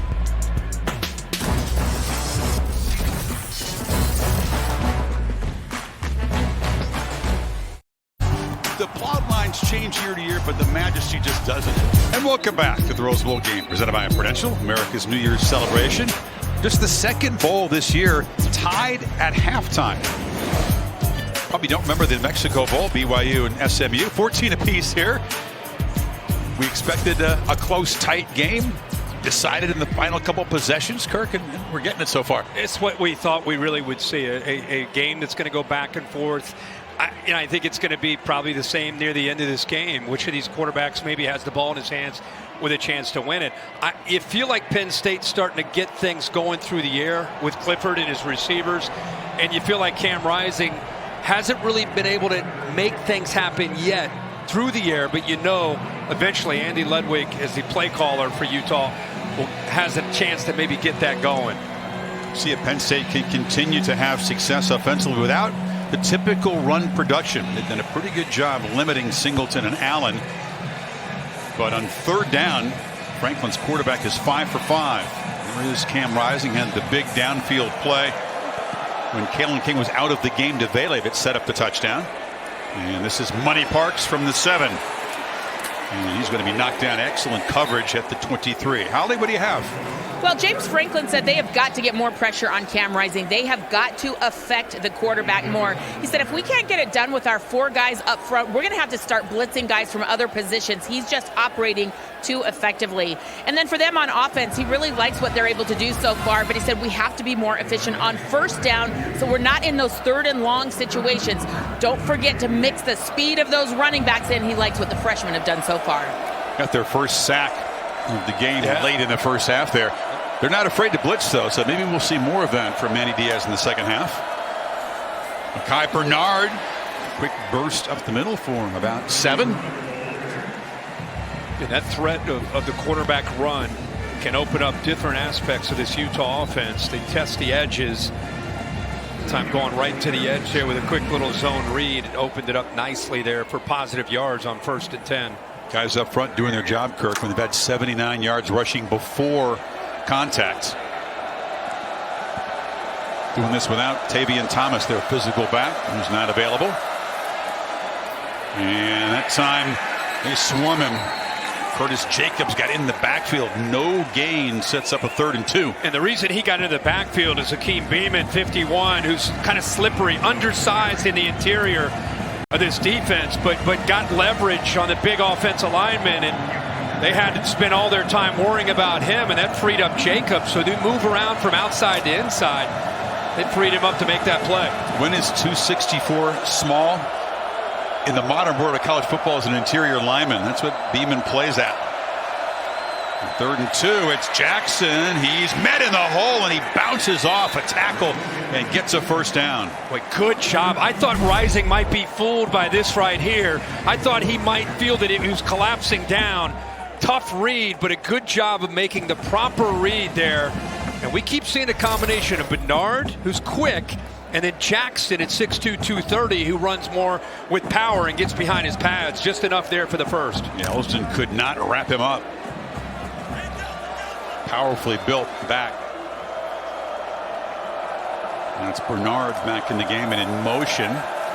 Rising steps up, lofts it to the sidelines, and it's broken up. That was a good job by Abdul Carter running in coverage. Ball bounced off his back. He was guarding Yasmin. Yeah, it's man coverage. What a good matchup there with a true freshman helmet actually going up against Yasmin. Right? That's whatever it takes, right? He never got turned around, but he didn't interfere, and the ball just bounces off the helmet. But Manny Diaz again mixing up the coverages that time, playing man free, leaving guys out on islands, and the big linebacker holds up against the tight end. Carter does a lot for this defense. Guards tight ends, comes after the quarterback, strong run support. And Rising fooled him, and he keeps it and spins for a 1st down in midfield. They tackled the ball carrier, but the quarterback kept it. You know it's coming. This time they collapse down. He gets the Yasmin out in front as a blocker on Carter, and just a good job of getting critical downs. He baits this defense into thinking that, hey, he kind of lulls them to sleep, and then just when they need it, he pulls it, and he can accelerate and get upfield when he needs to. Cam's parents happy that his knee is healthy. He struggled in that USC game, but a month to get that knee back to 100%, and you're seeing the difference. And there's a pass behind McLean. One of the other tight ends, they get involved here. But we just talked about Beamon and how he's undersized, but he's quick, and that time pressure in the middle along with blitzing the backers. Elston forced him to get that ball out of his hands quickly. Haven't seen a lot of pressure, but Holly just mentioned that Manny Diaz and James Franklin emphasizing that to that front. Got to affect the quarterback. It's a 2nd down handoff to Jackson, and that time he is not going to escape the tackle of Adisa Isaac. He's going to be 3rd down and long. And Isaac on the outside. I tell you, he's known as a pass rusher, but watch him work, get off of the block there, the big tight end Logan Kendall, and be disruptive. Love to see that off the edge there. Only 240 pounds. Played a few different sports in high school, and athletic guys had to put a little weight on, but there, dude, good job defending the run. Rising just 1 for his last 8. Can he create something here on 3rd and long? Has to avoid immediate pressure on the run, delivers the throw, and it's caught. Logan Kendall, another tight end, lumbering down there for a 1st down. What, you're not expecting Logan Kendall to slip out. He's just kind of gonna get held up here initially, try to help, and then he just releases. It's just almost a check down. And nobody from Penn State's anticipating him throwing the football. So great job by Rising against the pressure of Tig Brown to keep that play alive just long enough for that throw. A lot of hard work blocking all season long, rewarded with a big 3rd down catch in the Rose Bowl. And now in the reverse, Baylor's going to throw it. He was going to look back in the direction of Rising, who was covered, and the receiver is going to be dragged down by Curtis Jacobs. Penn State ready for the trick plays this Utah offense brings. And Tick Brown sees it right away that the quarterback, and he almost showed it a little bit too prematurely to try to get out to the open where he could throw the football, but Baylor just has to give up on it. He looked back, and I think he locked in just on his primary target of Cam Rising, and a good job again by the safety. You see, you don't want those receivers or running backs reading coverage. When the first guy's not open. Primary, second, third, we don't want him working through progressions. Here or here. That's a 9-yard loss. Rising under pressure again, fires up his back foot. It's a low throw, incomplete. Just barely got the ball up, but couldn't get anything on it because Chop Robinson was trying to chop him down. Chop Robinson just getting pressure off the tight end. Yasmin trying to protect. They definitely listened to James Franklin and Manny Diaz about, hey, we've got to affect the quarterback. He had all kinds of time to throw in the first half, and now you're starting to see him dial it up and get after it. It was a risky throw. Sure was. Lucky to avoid the pick. But a lot of work to do. 3rd and 19. He's been efficient throwing the ball on 3rd down, but not clicking lately with the pass game. Rising scans the field, goes right down the seam, and not on the same page. And it's incomplete. That was McClain, the tight end. They tried to target him a couple times in the drive, but the Utes stalled thanks to Jacob's sack. And Isaac again gets pressure. Watch at the bottom of your screen, 20. We saw him defend the run. This time inside move there against Daniels, and kind of pressure like that on 3rd down and long makes the quarterback want to get the ball out of his hands a little bit early. No chance. Bo Meester, the Aussie, from where else? Tries to pin Penn State back. Keeps it pretty high. Coverage team tracking it. They let it bounce, and they field it beautifully at the 5-yard line. So well executed. Utes pin Penn State back. Lions' first possession of the quarter coming up. Rob these little weenies. Not with my low E. Millions are suffering from low energy, commonly called low E. Conga line around the family room? Not with my low E. With my low E, I can't even blow this guy. Why live this way? Planet Fitness replaces low E with Big E, which keeps you energized and glowing all day. Simply join through the free PF app. $1 down, $10 a month, cancel anytime. Deal ends January 12th. Look at my wieners now. And again, following us, Monday Night Football, great quarterback duel. Josh Allen. Get balmy weather there for him and Joe Burrow to operate. Yeah, saw that Sam Hubbard, a good guy off the edge for Cincinnati, inactive tonight with a calf. So that'll maybe give Josh Allen even more time to throw the football. Penn State pinned back.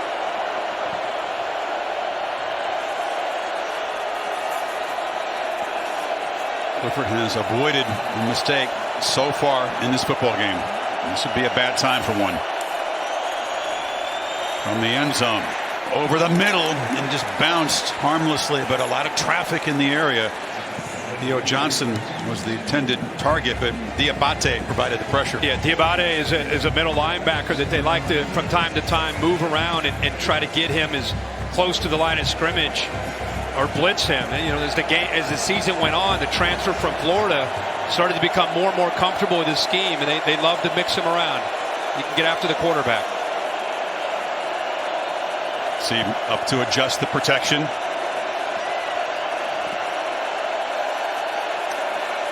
It's rush 4 from the end zone. It's a slant, and Tinsley reaches back behind him. A nice hands catch, but falls down 2 yards short of the marker. Yeah, they motion out Singleton.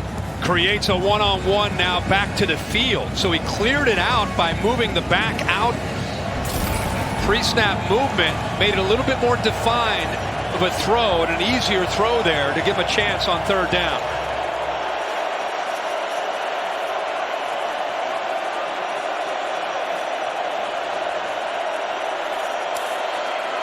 It's showing some late pressure. It's a run. And busting free is Singleton. Nick Singleton in a foot race.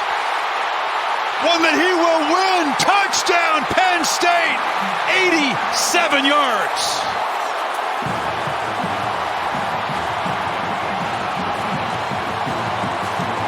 That running game, Kurt, contained, defended well, and then boom, the lightning strike, and Penn State reclaims the lead. But it did open up with Drew Shelton, 66, the true freshman.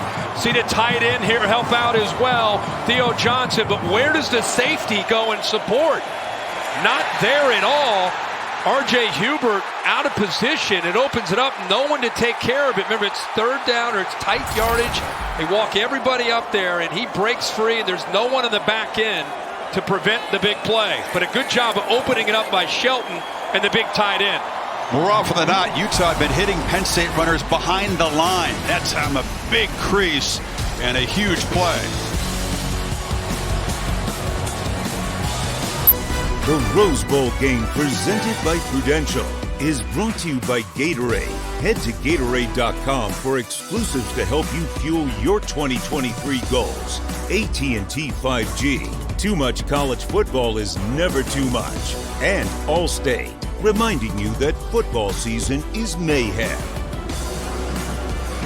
Remember, it's third down and short. Look at the safety, R.J. Hubert, who comes down. He starts to come down in almost a tight zero coverage, but he gets the attention by the official, or by this coach. He looks over, makes sure he's on the same page, gets to the outside, and then he takes the quarterback.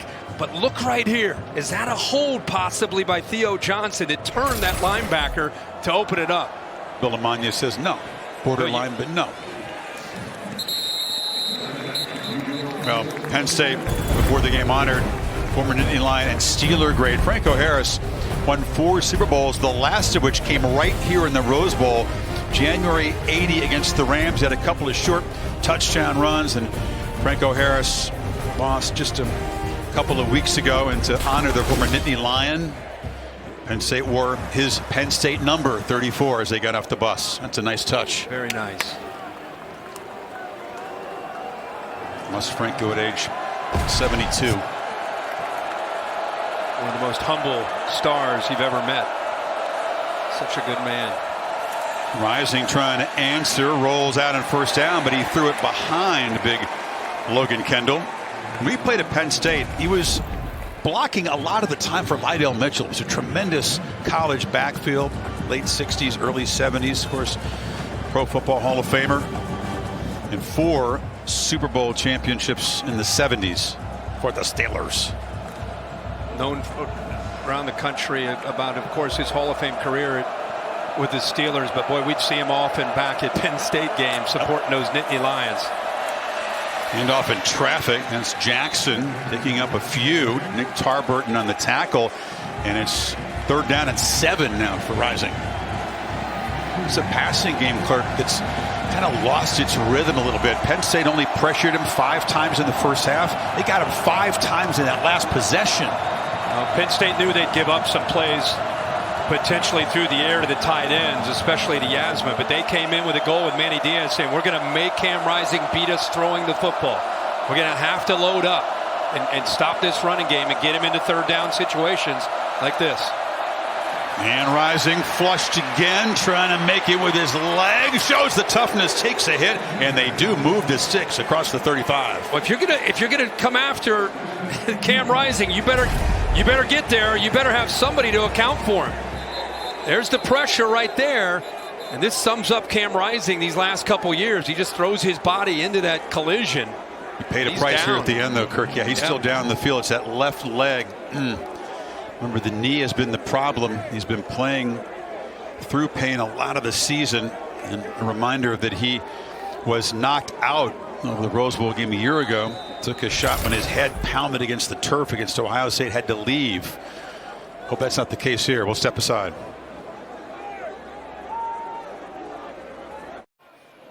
And an unfortunate scene. Cam Rising favoring that left knee, which has been a problem this season, right into the medical tent. His parents obviously concerned. It was a year ago in this game. He had to leave. The loss against Ohio State. So Bryson Barnes, who had done almost nothing at quarterback before coming in against the Buckeyes, somehow engineered a touchdown pass to Kincaid. He's had some experience this year. He's been able to get in some ball games. He's much better prepared than he was a year ago, and they throw his first play as a completion to Money Parks. Here it is.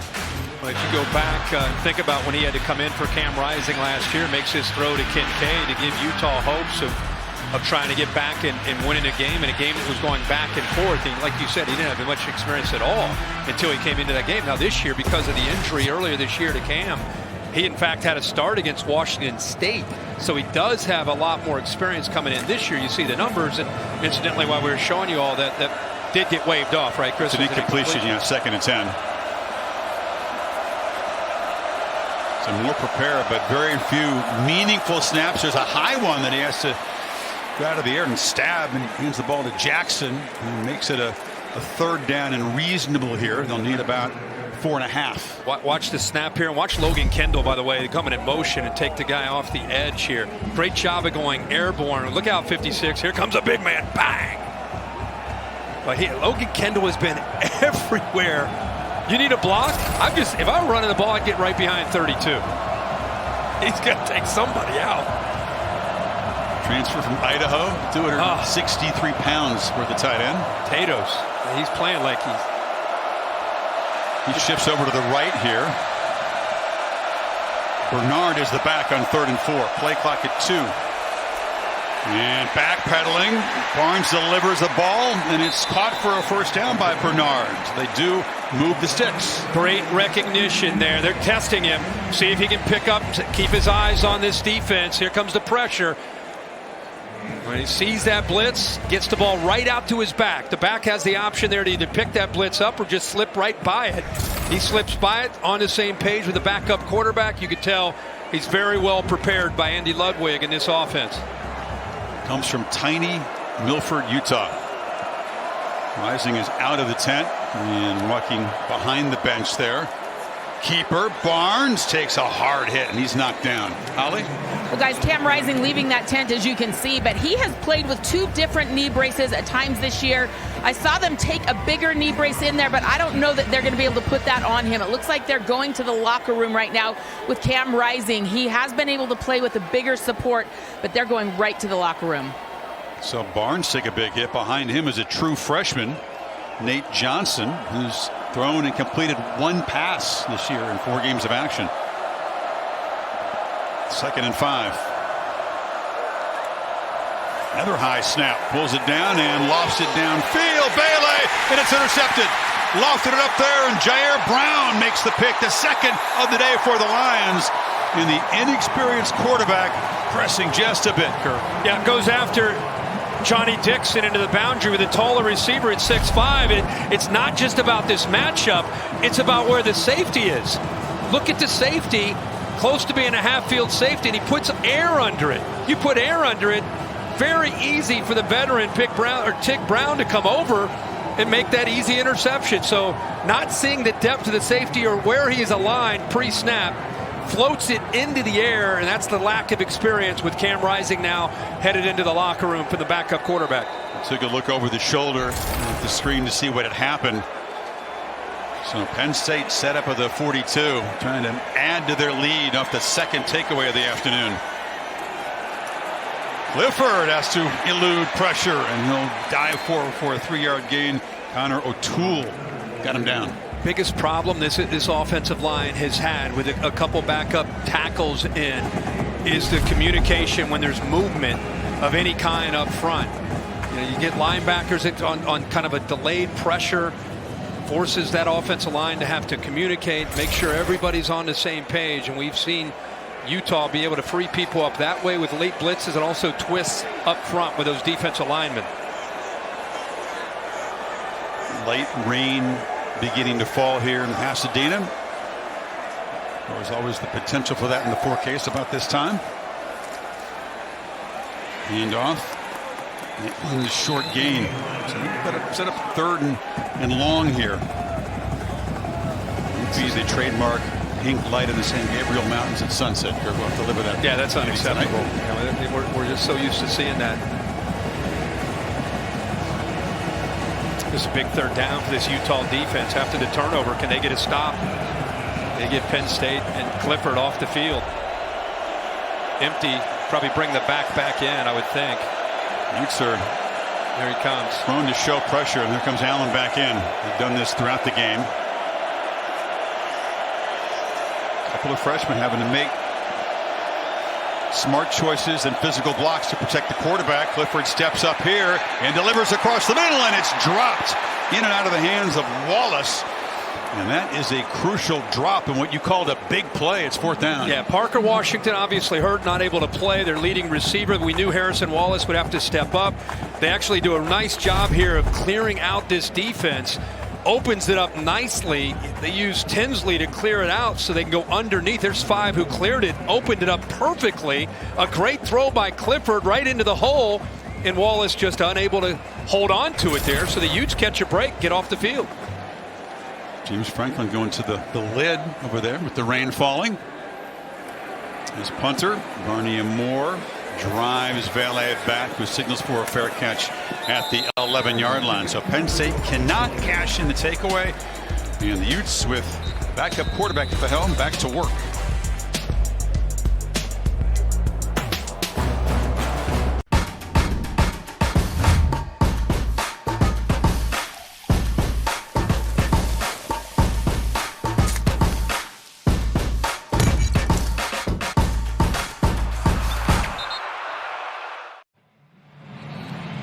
Utah tradition, the moment of loudness, transplanted here to the Rose Bowl to honor Ty Jordan, Aaron Lowe, 2 Utah players whose lives were taken in tragic circumstances a couple of years ago. For the 2nd consecutive season, Utah has dedicated this season to them. This, of course, being the 22 season.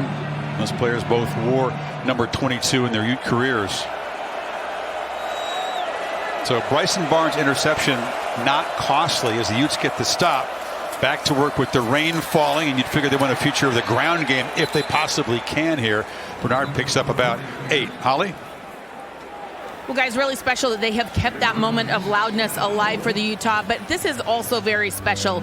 The Rose Bowl Stadium folks in their beautiful plaza have put permanent bricks in loving memory of Ty Jordan and in loving memory of Aaron Lowe, and they are going to be there forever. Their names are etched permanently here in this stadium now, and the Utes still keeping that memory alive. 22% every day must be better. They have honored those young men's memory completely this season. It's a wonderful gesture by the Rose Bowl, and breaking free is LaQuindon Jackson. And he's going to be dragged down at midfield by Keaton Ellis, but that ground game is churning now. Yeah, you put 8 people up at the line of scrimmage because you're not fearing this quarterback right now in this running game, and you see broken tackles by the physical running of Jackson. That's what he is known for, and he's got some acceleration within him too. He ran right through the tackle of Eldson, and then another missed tackle, and there's the speed that we talked about. Ellis made the tackle at the end, and he's being attended to. Was slow to get up. Manny Diaz right now is being ultra aggressive against his run game. That time it backfired.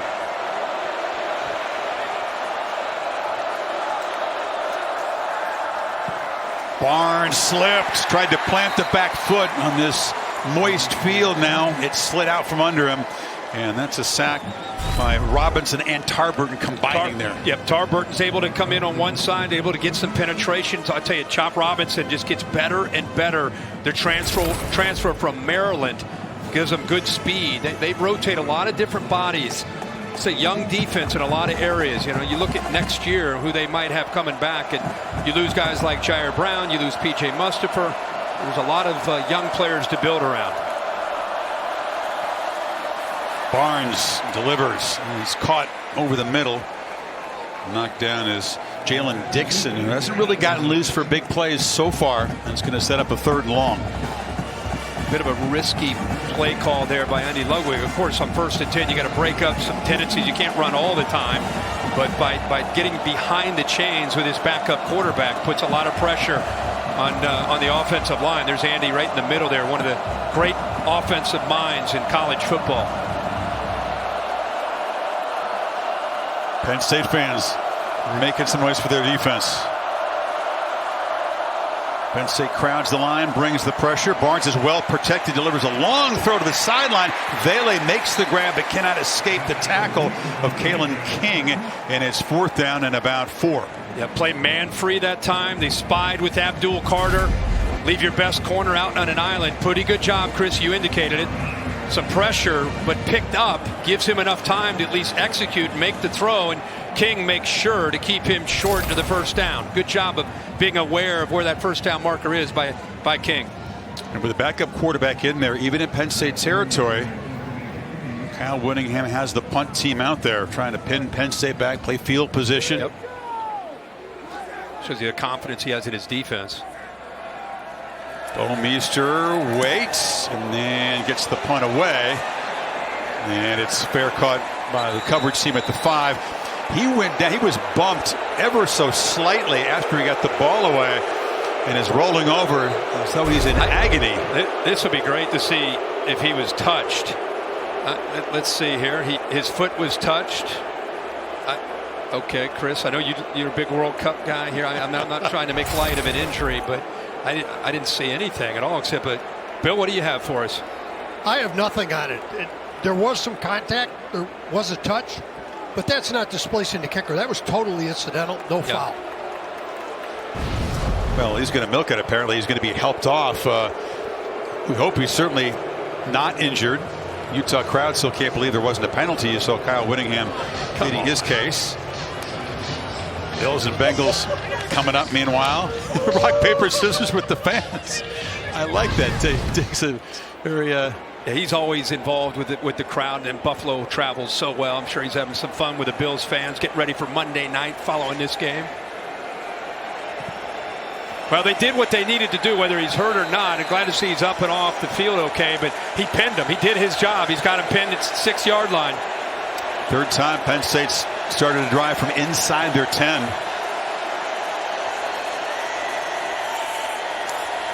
The last time it was a big touchdown run by Singleton. This time it's Allen who has to work hard just to get about a yard on the sidelines. Vaki has been patrolling all over the place, the true freshman for the Utes. Man, has had a good job of setting the edge right here. This ball bounces. Now they take it away on the play side, so he's trying to bounce it and get it at the back door. And this true freshman, Vaki, at 6 feet, 208 pounds, does a good job in coverage and a good job in run defense of setting that edge all night. He's strong. He's made a couple tackles while laying on the ground just with arm strength. Put a star next to him for the next few years. He is a superstar in the making as a true freshman. 2nd and 9, final 40 seconds of this 3rd quarter. Allen runs hard but makes it only to the 11 before Connor O'Toole wrestles him down, and then figures to be the final play of the 3rd quarter. Gloomy evening in Los Angeles. So Penn State with that long touchdown run by Singleton, the only points in the 3rd quarter. 15 minutes to play in Rose Bowl 109, and Penn State has not surrendered a lead, and they've been on top after 3 quarters. See if that can continue. Final quarter coming up. Rain falling in Pasadena. You're watching the Rose Bowl game presented by Prudential on ESPN.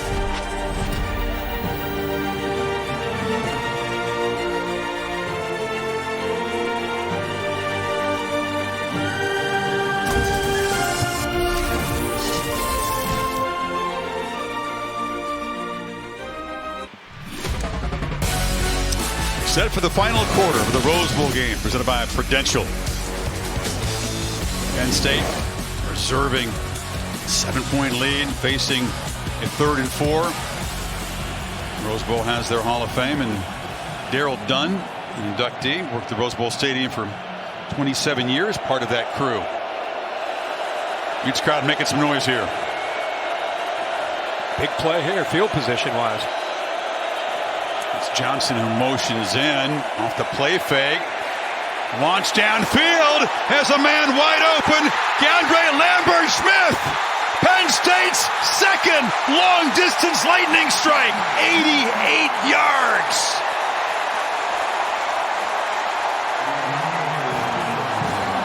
Big plays when backed up. That's been the story of the second half of this Penn State offense. this 87-yard run and now the 88-yard strike. You knew they would try to take a shot at some point in the second half, and there it is. Double move. They scored on this play earlier on a slant. This time it's a slant and go.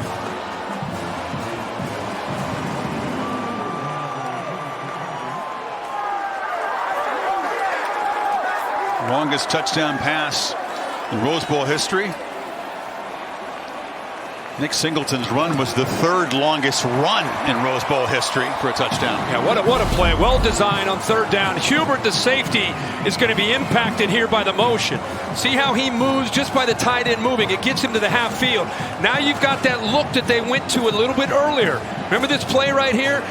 They gave this look, try to get this safety up, and then they hit the slant. Well, this time, instead of the slant, it's a slant and go. The safety has his eyes on the quarterback and that little pump fake, out of position, and Clifford makes him pay for it with a good ball to Lambert Smith for the touchdown. Little slant and go, and the safety's eyes in the backfield on the quarterback. He sells it with a pump fake, he bites on it, and he goes over the top. Look at this, right there.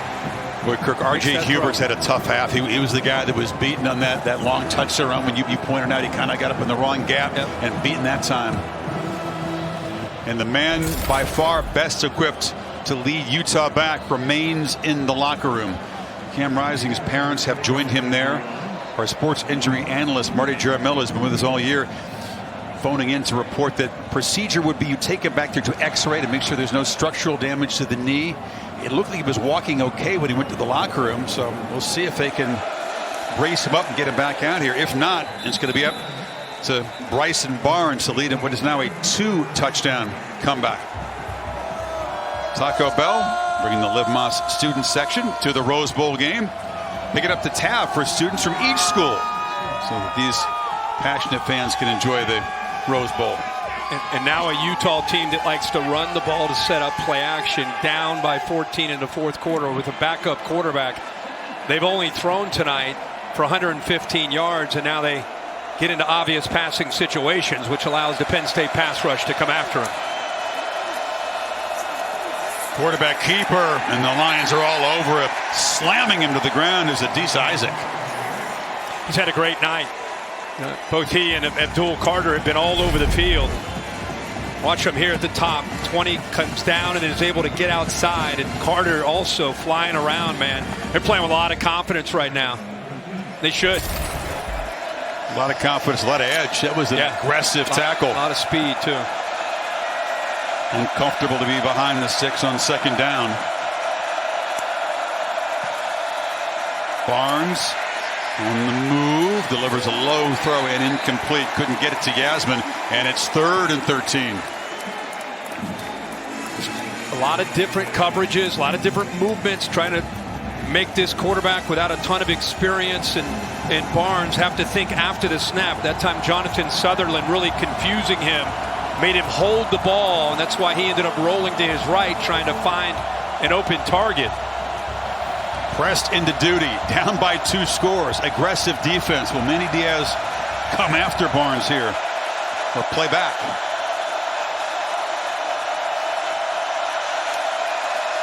Now they bring pressure. Barnes swarmed and sacked. They're breathing fire now, this Lions defense. Yeah, they sure are. They bring pressure from out here. Really, they come from everywhere. I mean, this is what you said. Should they sit back or come after? This is Manny Diaz, right? You know what he's going to do with a quarterback that hasn't seen a lot of looks other than in practice. The one start at Washington State. I mean, that is what you do. You bring pressure on third down and you get him off the field. That's what they do.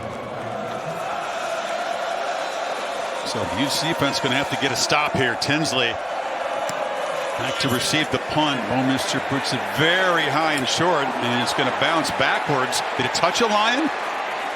He's fallen on there by Sutherland, and he did keep the football, and Penn State begins in Pluff's territory. Apparently he was okay. It wasn't a very good punt, but he's okay. He's got it. The AT&T countdown to the national championship. Week from tonight down the road in SoFi. Stetson Bennett delivers the game-winning touchdown pass, and Noah Ruggles, who won the Rose Bowl a year ago, over Utah with a field goal, wide left.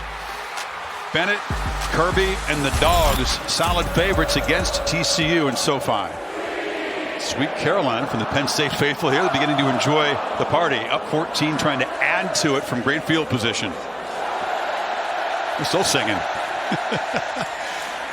Penn State's 2 touchdown plays came on 3rd down. It's quite remarkable against a very good defense on 3rd down, Kirk. 280. The Penn State's 384 yards have become on 3rd downs, mainly those 2 long strikes after getting pinned back inside their 10. Yeah, and one of them on the ground, one of them through the air. One of them where they use where they just get physical to line of scrimmage and get Utah out of position, and the other one on a slant and go. 2 3-play drives of 95 and 94 yards, the difference in this Rose Bowl so far.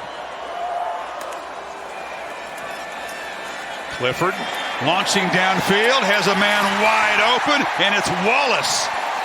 And once again, R.J. Hubert is the closest Ute.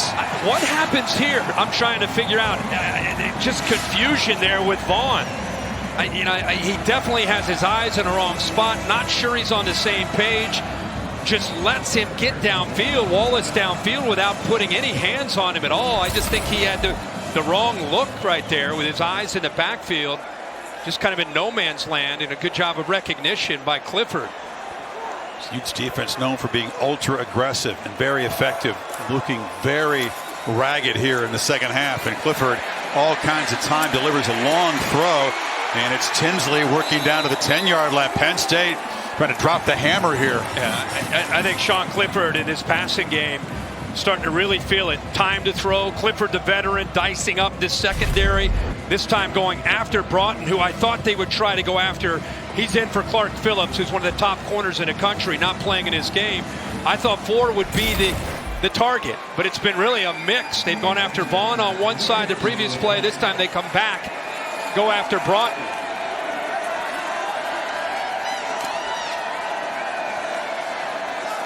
Receivers stacked to the left.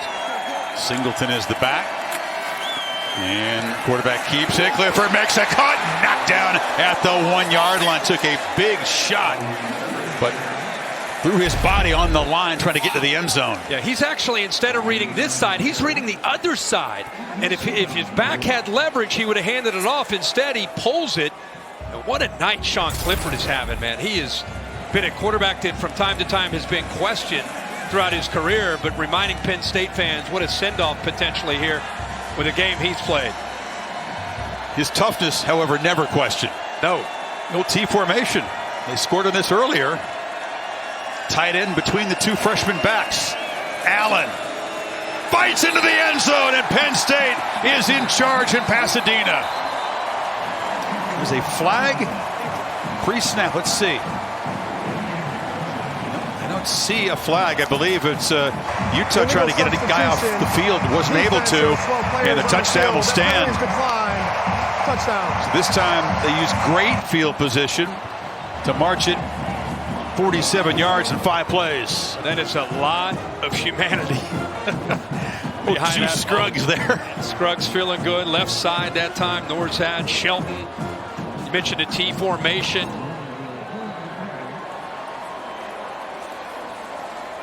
It's produced a couple of short touchdown runs, hasn't it? Old school football. Mike Irsich, very creative. Combination of physical running and big plays. What's great about it is the way Singleton and Allen are willing to block. You don't know if they're going to go to the right or go to the left. This time, Singleton blocks and Allen gets it in for the touchdown.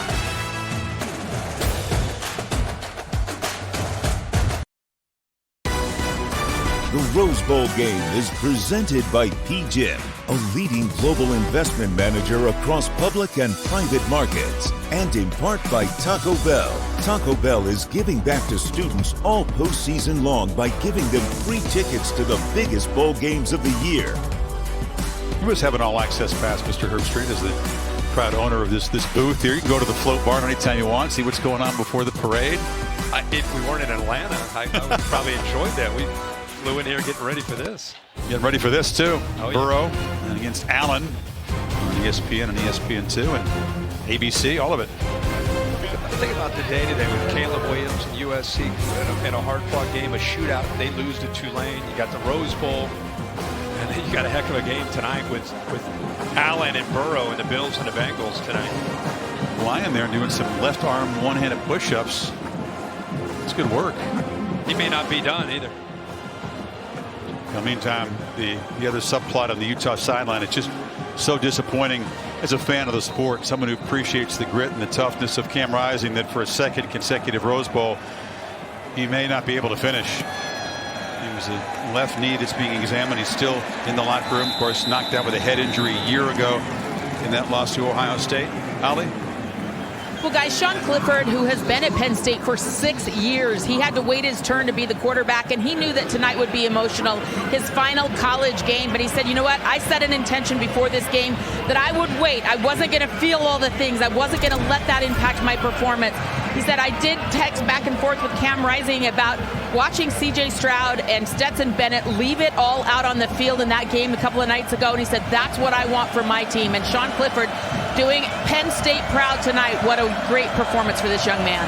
That's a great point, Holly. And meanwhile, trying to find things going on the ground. A flag is out behind the play as Jackson is knocked down. You know, Clifford told us he was kind of proud as a quarterback, and he knows both Stetson Bennett holding and C.J. Stroud.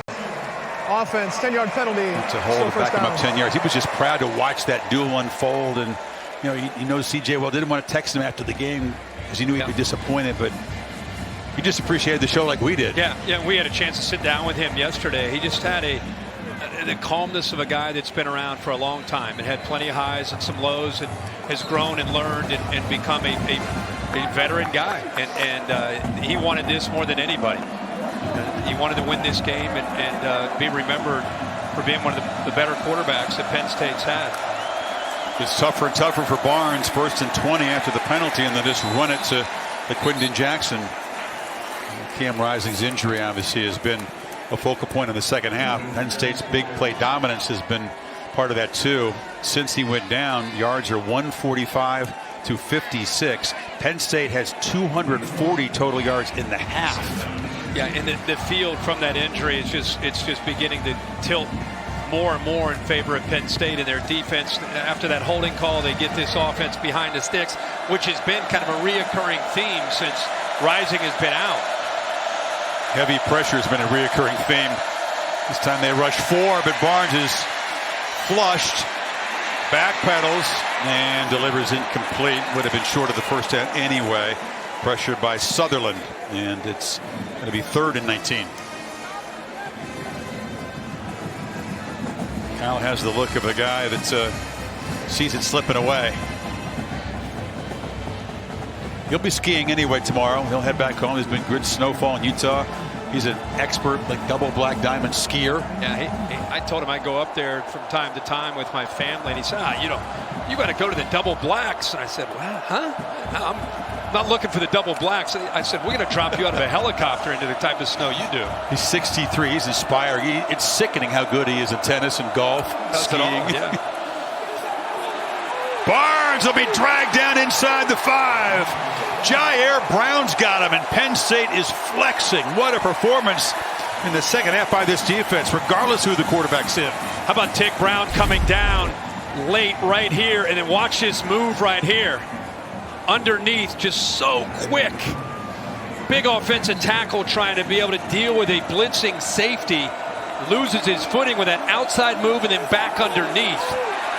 Another veteran that was looking us right in the eye and talking about how important this game was to him yesterday. And we had a chance to sit down and talk with him. An impressive young man.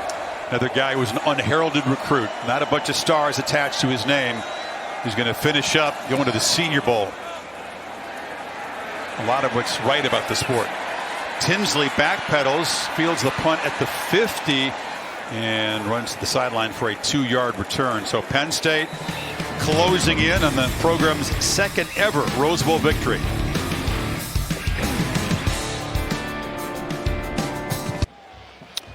Moments ago, Cam Rising, hug from his mom. Then you can see that his day is done. That left knee was the issue. There's Brant Keith here, who is a great player in his own right, had an injury himself. They lost him earlier this year. So disappointing in back-to-back Rose Bowl games. Cam Rising playing well, but unable to finish. And now Penn State trying to finish the Utes off. Clifford on the keeper will be trapped behind the line of scrimmage there, sacked by Diabate. There's a guy again that began at Texas, comes to Utah, suffered a really disappointing injury at the beginning of the 20 season.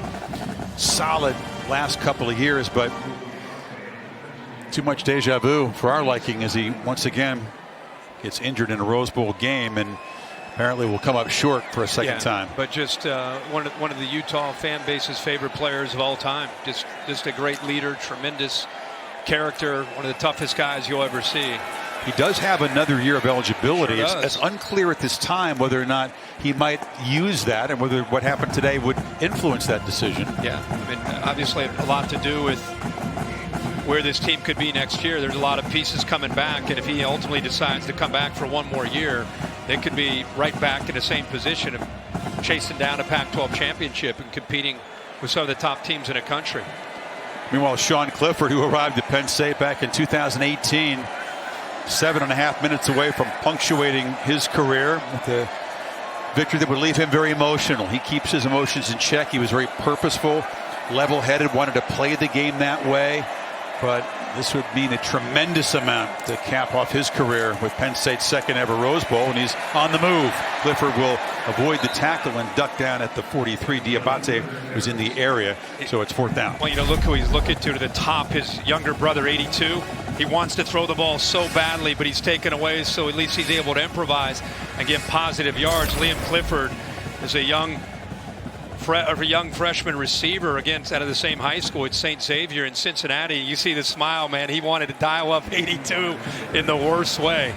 They did connect in a touchdown pass earlier. It's the first year they've been able to play really on the same team, right? Ever. Yeah. But this setting, he said, man, in his last game, he wanted to get the ball to him. He looked him up there. Now there's still time. And the bounce down at the 1. Did they down it? Big fella showing some athleticism. Chris Stoll, the long snapper, hustling down there, and they're talking about it. What's that all about? That was beautiful.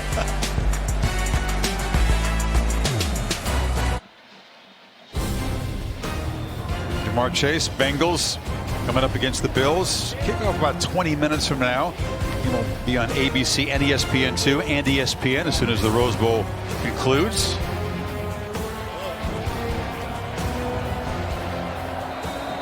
Great play by Stoll, who was the long snapper of the year, handling the ball at the 1. So really difficult for Barnes and the Utah offense now. Deep handoff. Jackson fights for a couple of yards. Looked like Katzer, 45, almost got penetration. Had a chance to make a play in the end zone. Jackson lucky he's lost his balance. Penn State, man, they're not. I don't think they're looking at the scoreboard. They're still swinging down there.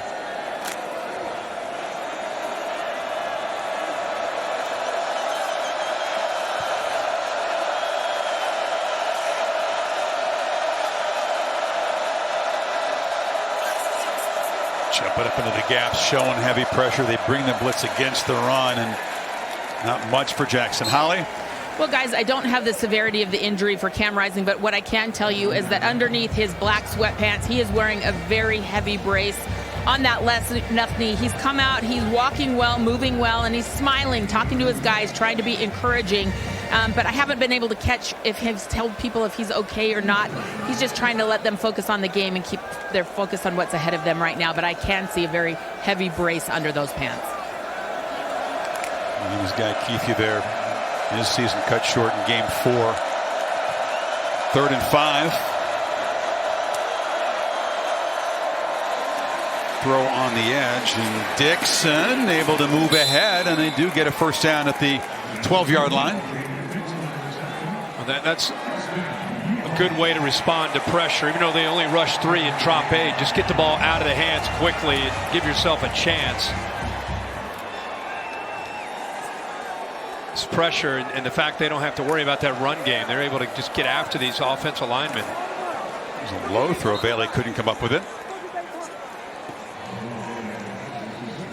January 2, Dayton history has been pretty kind to Penn State. They defeated Miami down in the Fiesta Bowl. 86 national championship. That stunner against the Hurricanes came on this date.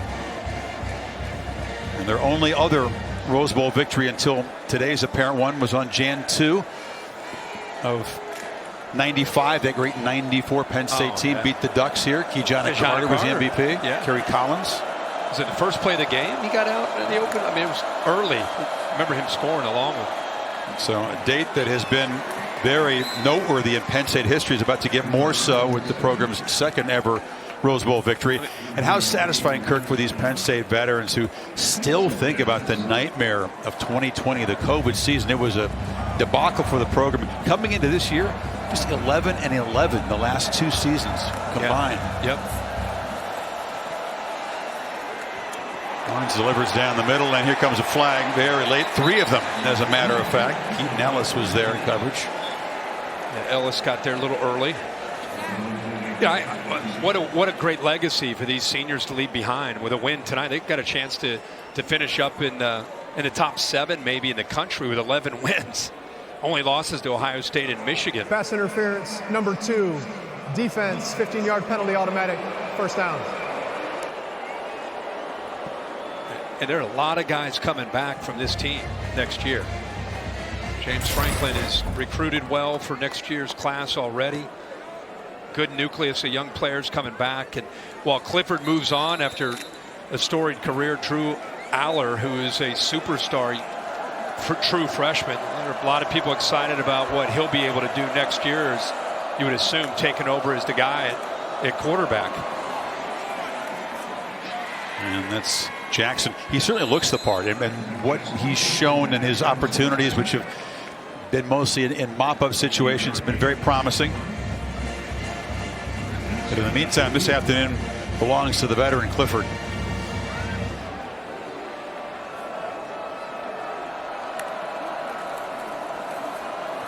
Barnes hits outside the pocket and just throws it away. This Penn State defense shutting out the Utes in the second half. Manny Diaz changed tactics, a lot more pressure, more blitzing, much more aggressive approach in the second half.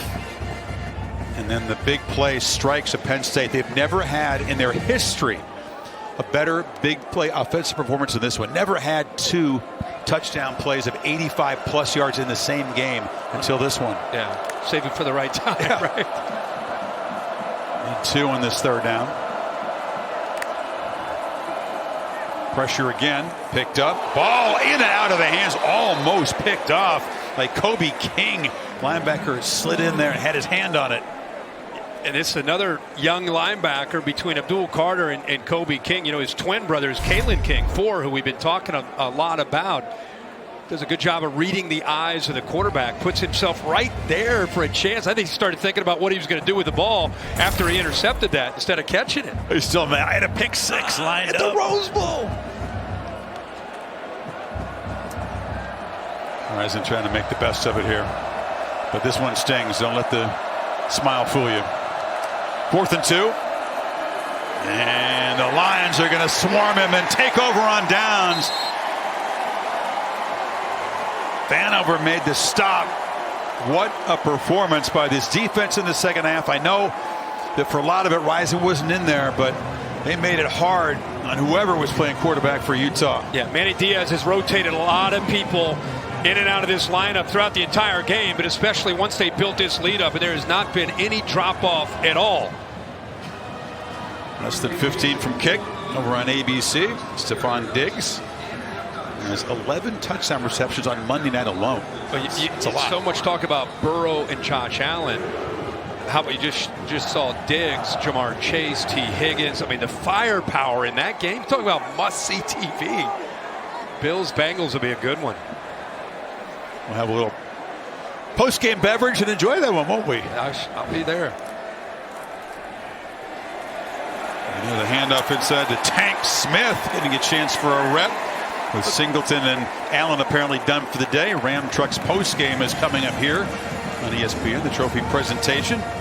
Here from James Franklin. Sean Clifford figures to be the offensive MVP. Big Tank. Love to see him get his hands on the ball. 5'7", 234. Big fella. That dimensions you see every day. No. Now they're trying to work clock. See James Franklin. Let's take it easy now. Let's take it easy here. Slow it down. He's got a lot of backups up. Here comes Sean Clifford, looks like. Curtain call? Well, he might, maybe the next play. Maybe he's going to do it now. Yep, here he comes. Waving there it is, fans. Yep. The career that began with a touchdown on his first college pass back in 2018. James Franklin's telling everybody to stay back. He wants Clifford to have a moment to be able to walk off by himself. I mean, it was a brilliant start. It's a spectacular punctuation. Ups and downs in between. And there's some emotion from Clifford. He's finally letting it out.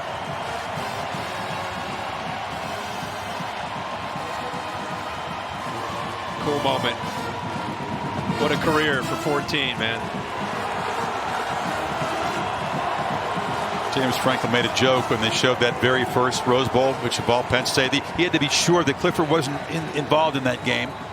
He's been around at Penn State so long. The parents are fired up. Yeah, I met his parents when we had them at Columbus. He had back in his home state. Things never quite worked out against the Buckeyes, but what a football family. Absolutely. There's the emotion. Oh, man. yeah. It's beautiful. Oh, yeah. He told us he would. Yep. He kept it in check all season, really all game, but that is just a beautiful, beautiful expression of what it means to him. That's what it's all about right there.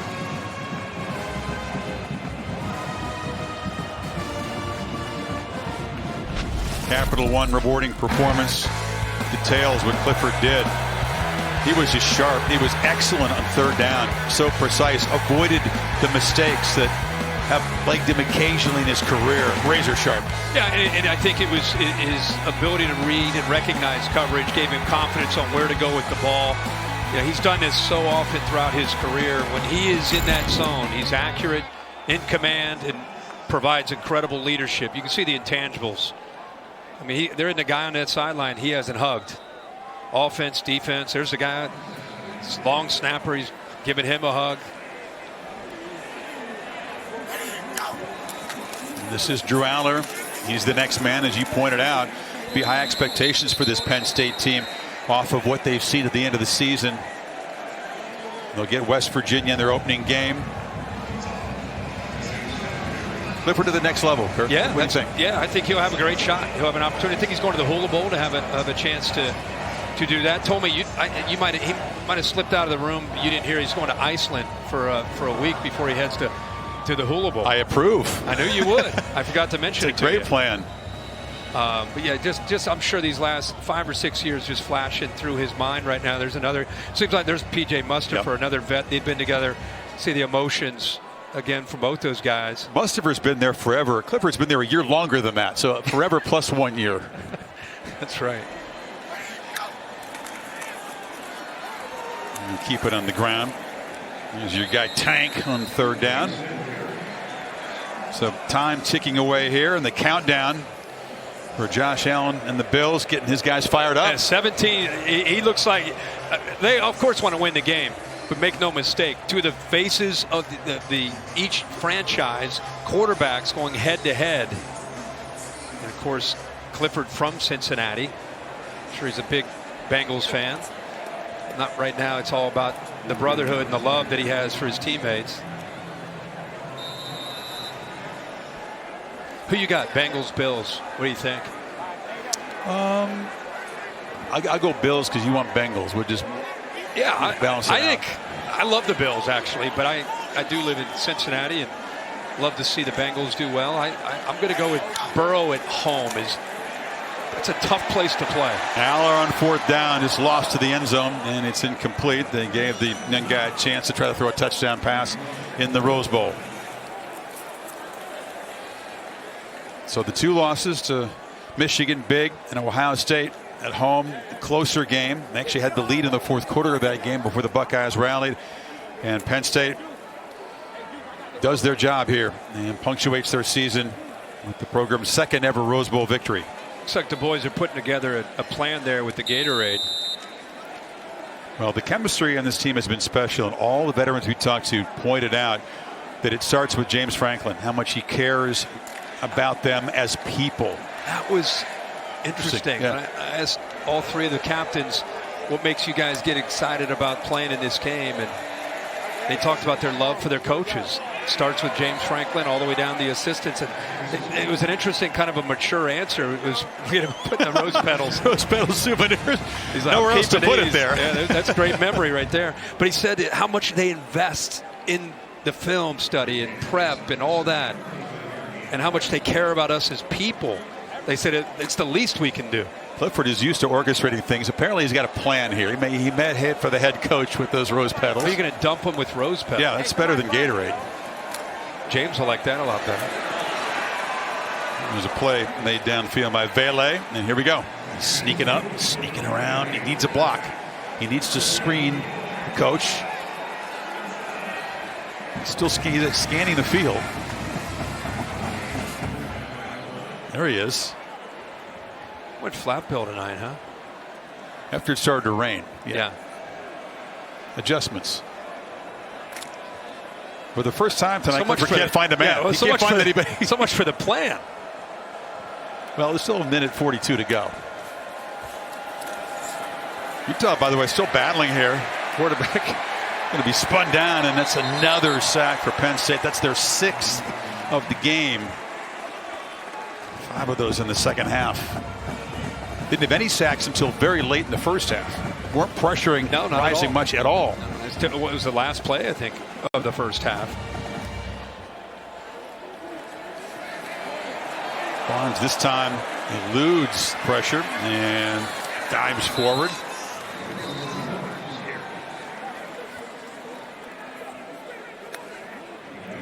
Some folks are still looking in to see if maybe Utah can reach the end zone. And really? Yeah. It's not over, and it's not over at the moment, but that could change down there at the 5-yard line. So inside of the final minute, Jalen Dixon gets it down there. And some of you are still attentive. Yeah.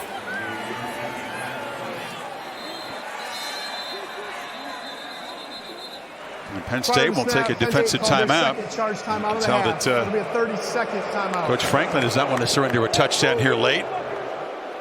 And it's a good thing Clifford didn't dump the rose petals on him in the middle of this.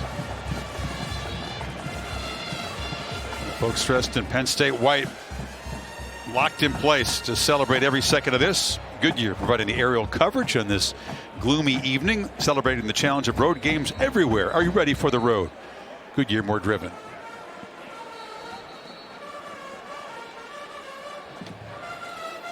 I think he shook everybody's hand over there by now. Yeah, I think he's hit them all. Hugged everyone. Where's the rose petal bucket, though? He's put that down for the moment? I think he's waiting until this drive's over. It's getting serious inside the 5, or right at the 5. This is serious for a lot of people right now watching this. Sanford Steve keeping us honest in that department? Yes, he is. Barnes backpedals. Rolls out and flips to the end zone and completes. Trying to get it to Dixon. Salute the Utes here, back-to-back Pac-12 champions. We're a big target this year. You know, they won it last year, came so close in the Rose Bowl, and still people were looking everywhere else for Pac-12 champions coming into this season. I think they've proven to be a tough team to dethrone. That'll be a factor again next year. Yeah, they should be. Tell you, Barnes has some quickness, doesn't he? I mean, keeping these plays alive against his pass rush. Survival instinct. Here they come. Barnes against the blitz, gets cut in half, and that pass falls short. 3rd and goal now. Vandenberg in the heat. And we're closing in on kickoff again on ABC and ESPN2 and on ESPN when our broadcast is done here. Lots of chances to watch this massive showdown. Bengals starting to play their best football at the right time, too. Bills have been pretty solid all year.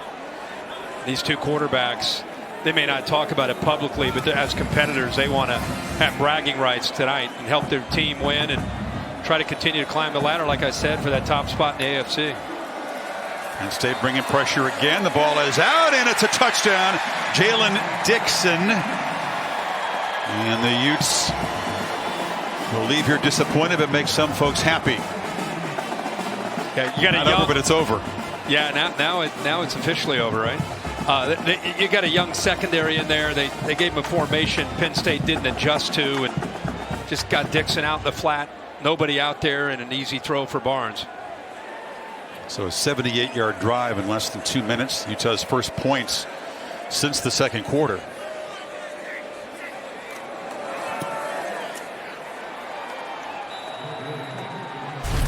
They go with a condensed formation here, and you can see the safety, how deep he is. And just his eyes in the backfield, nobody out in the flat at all. They have 2 receivers on 1 defender.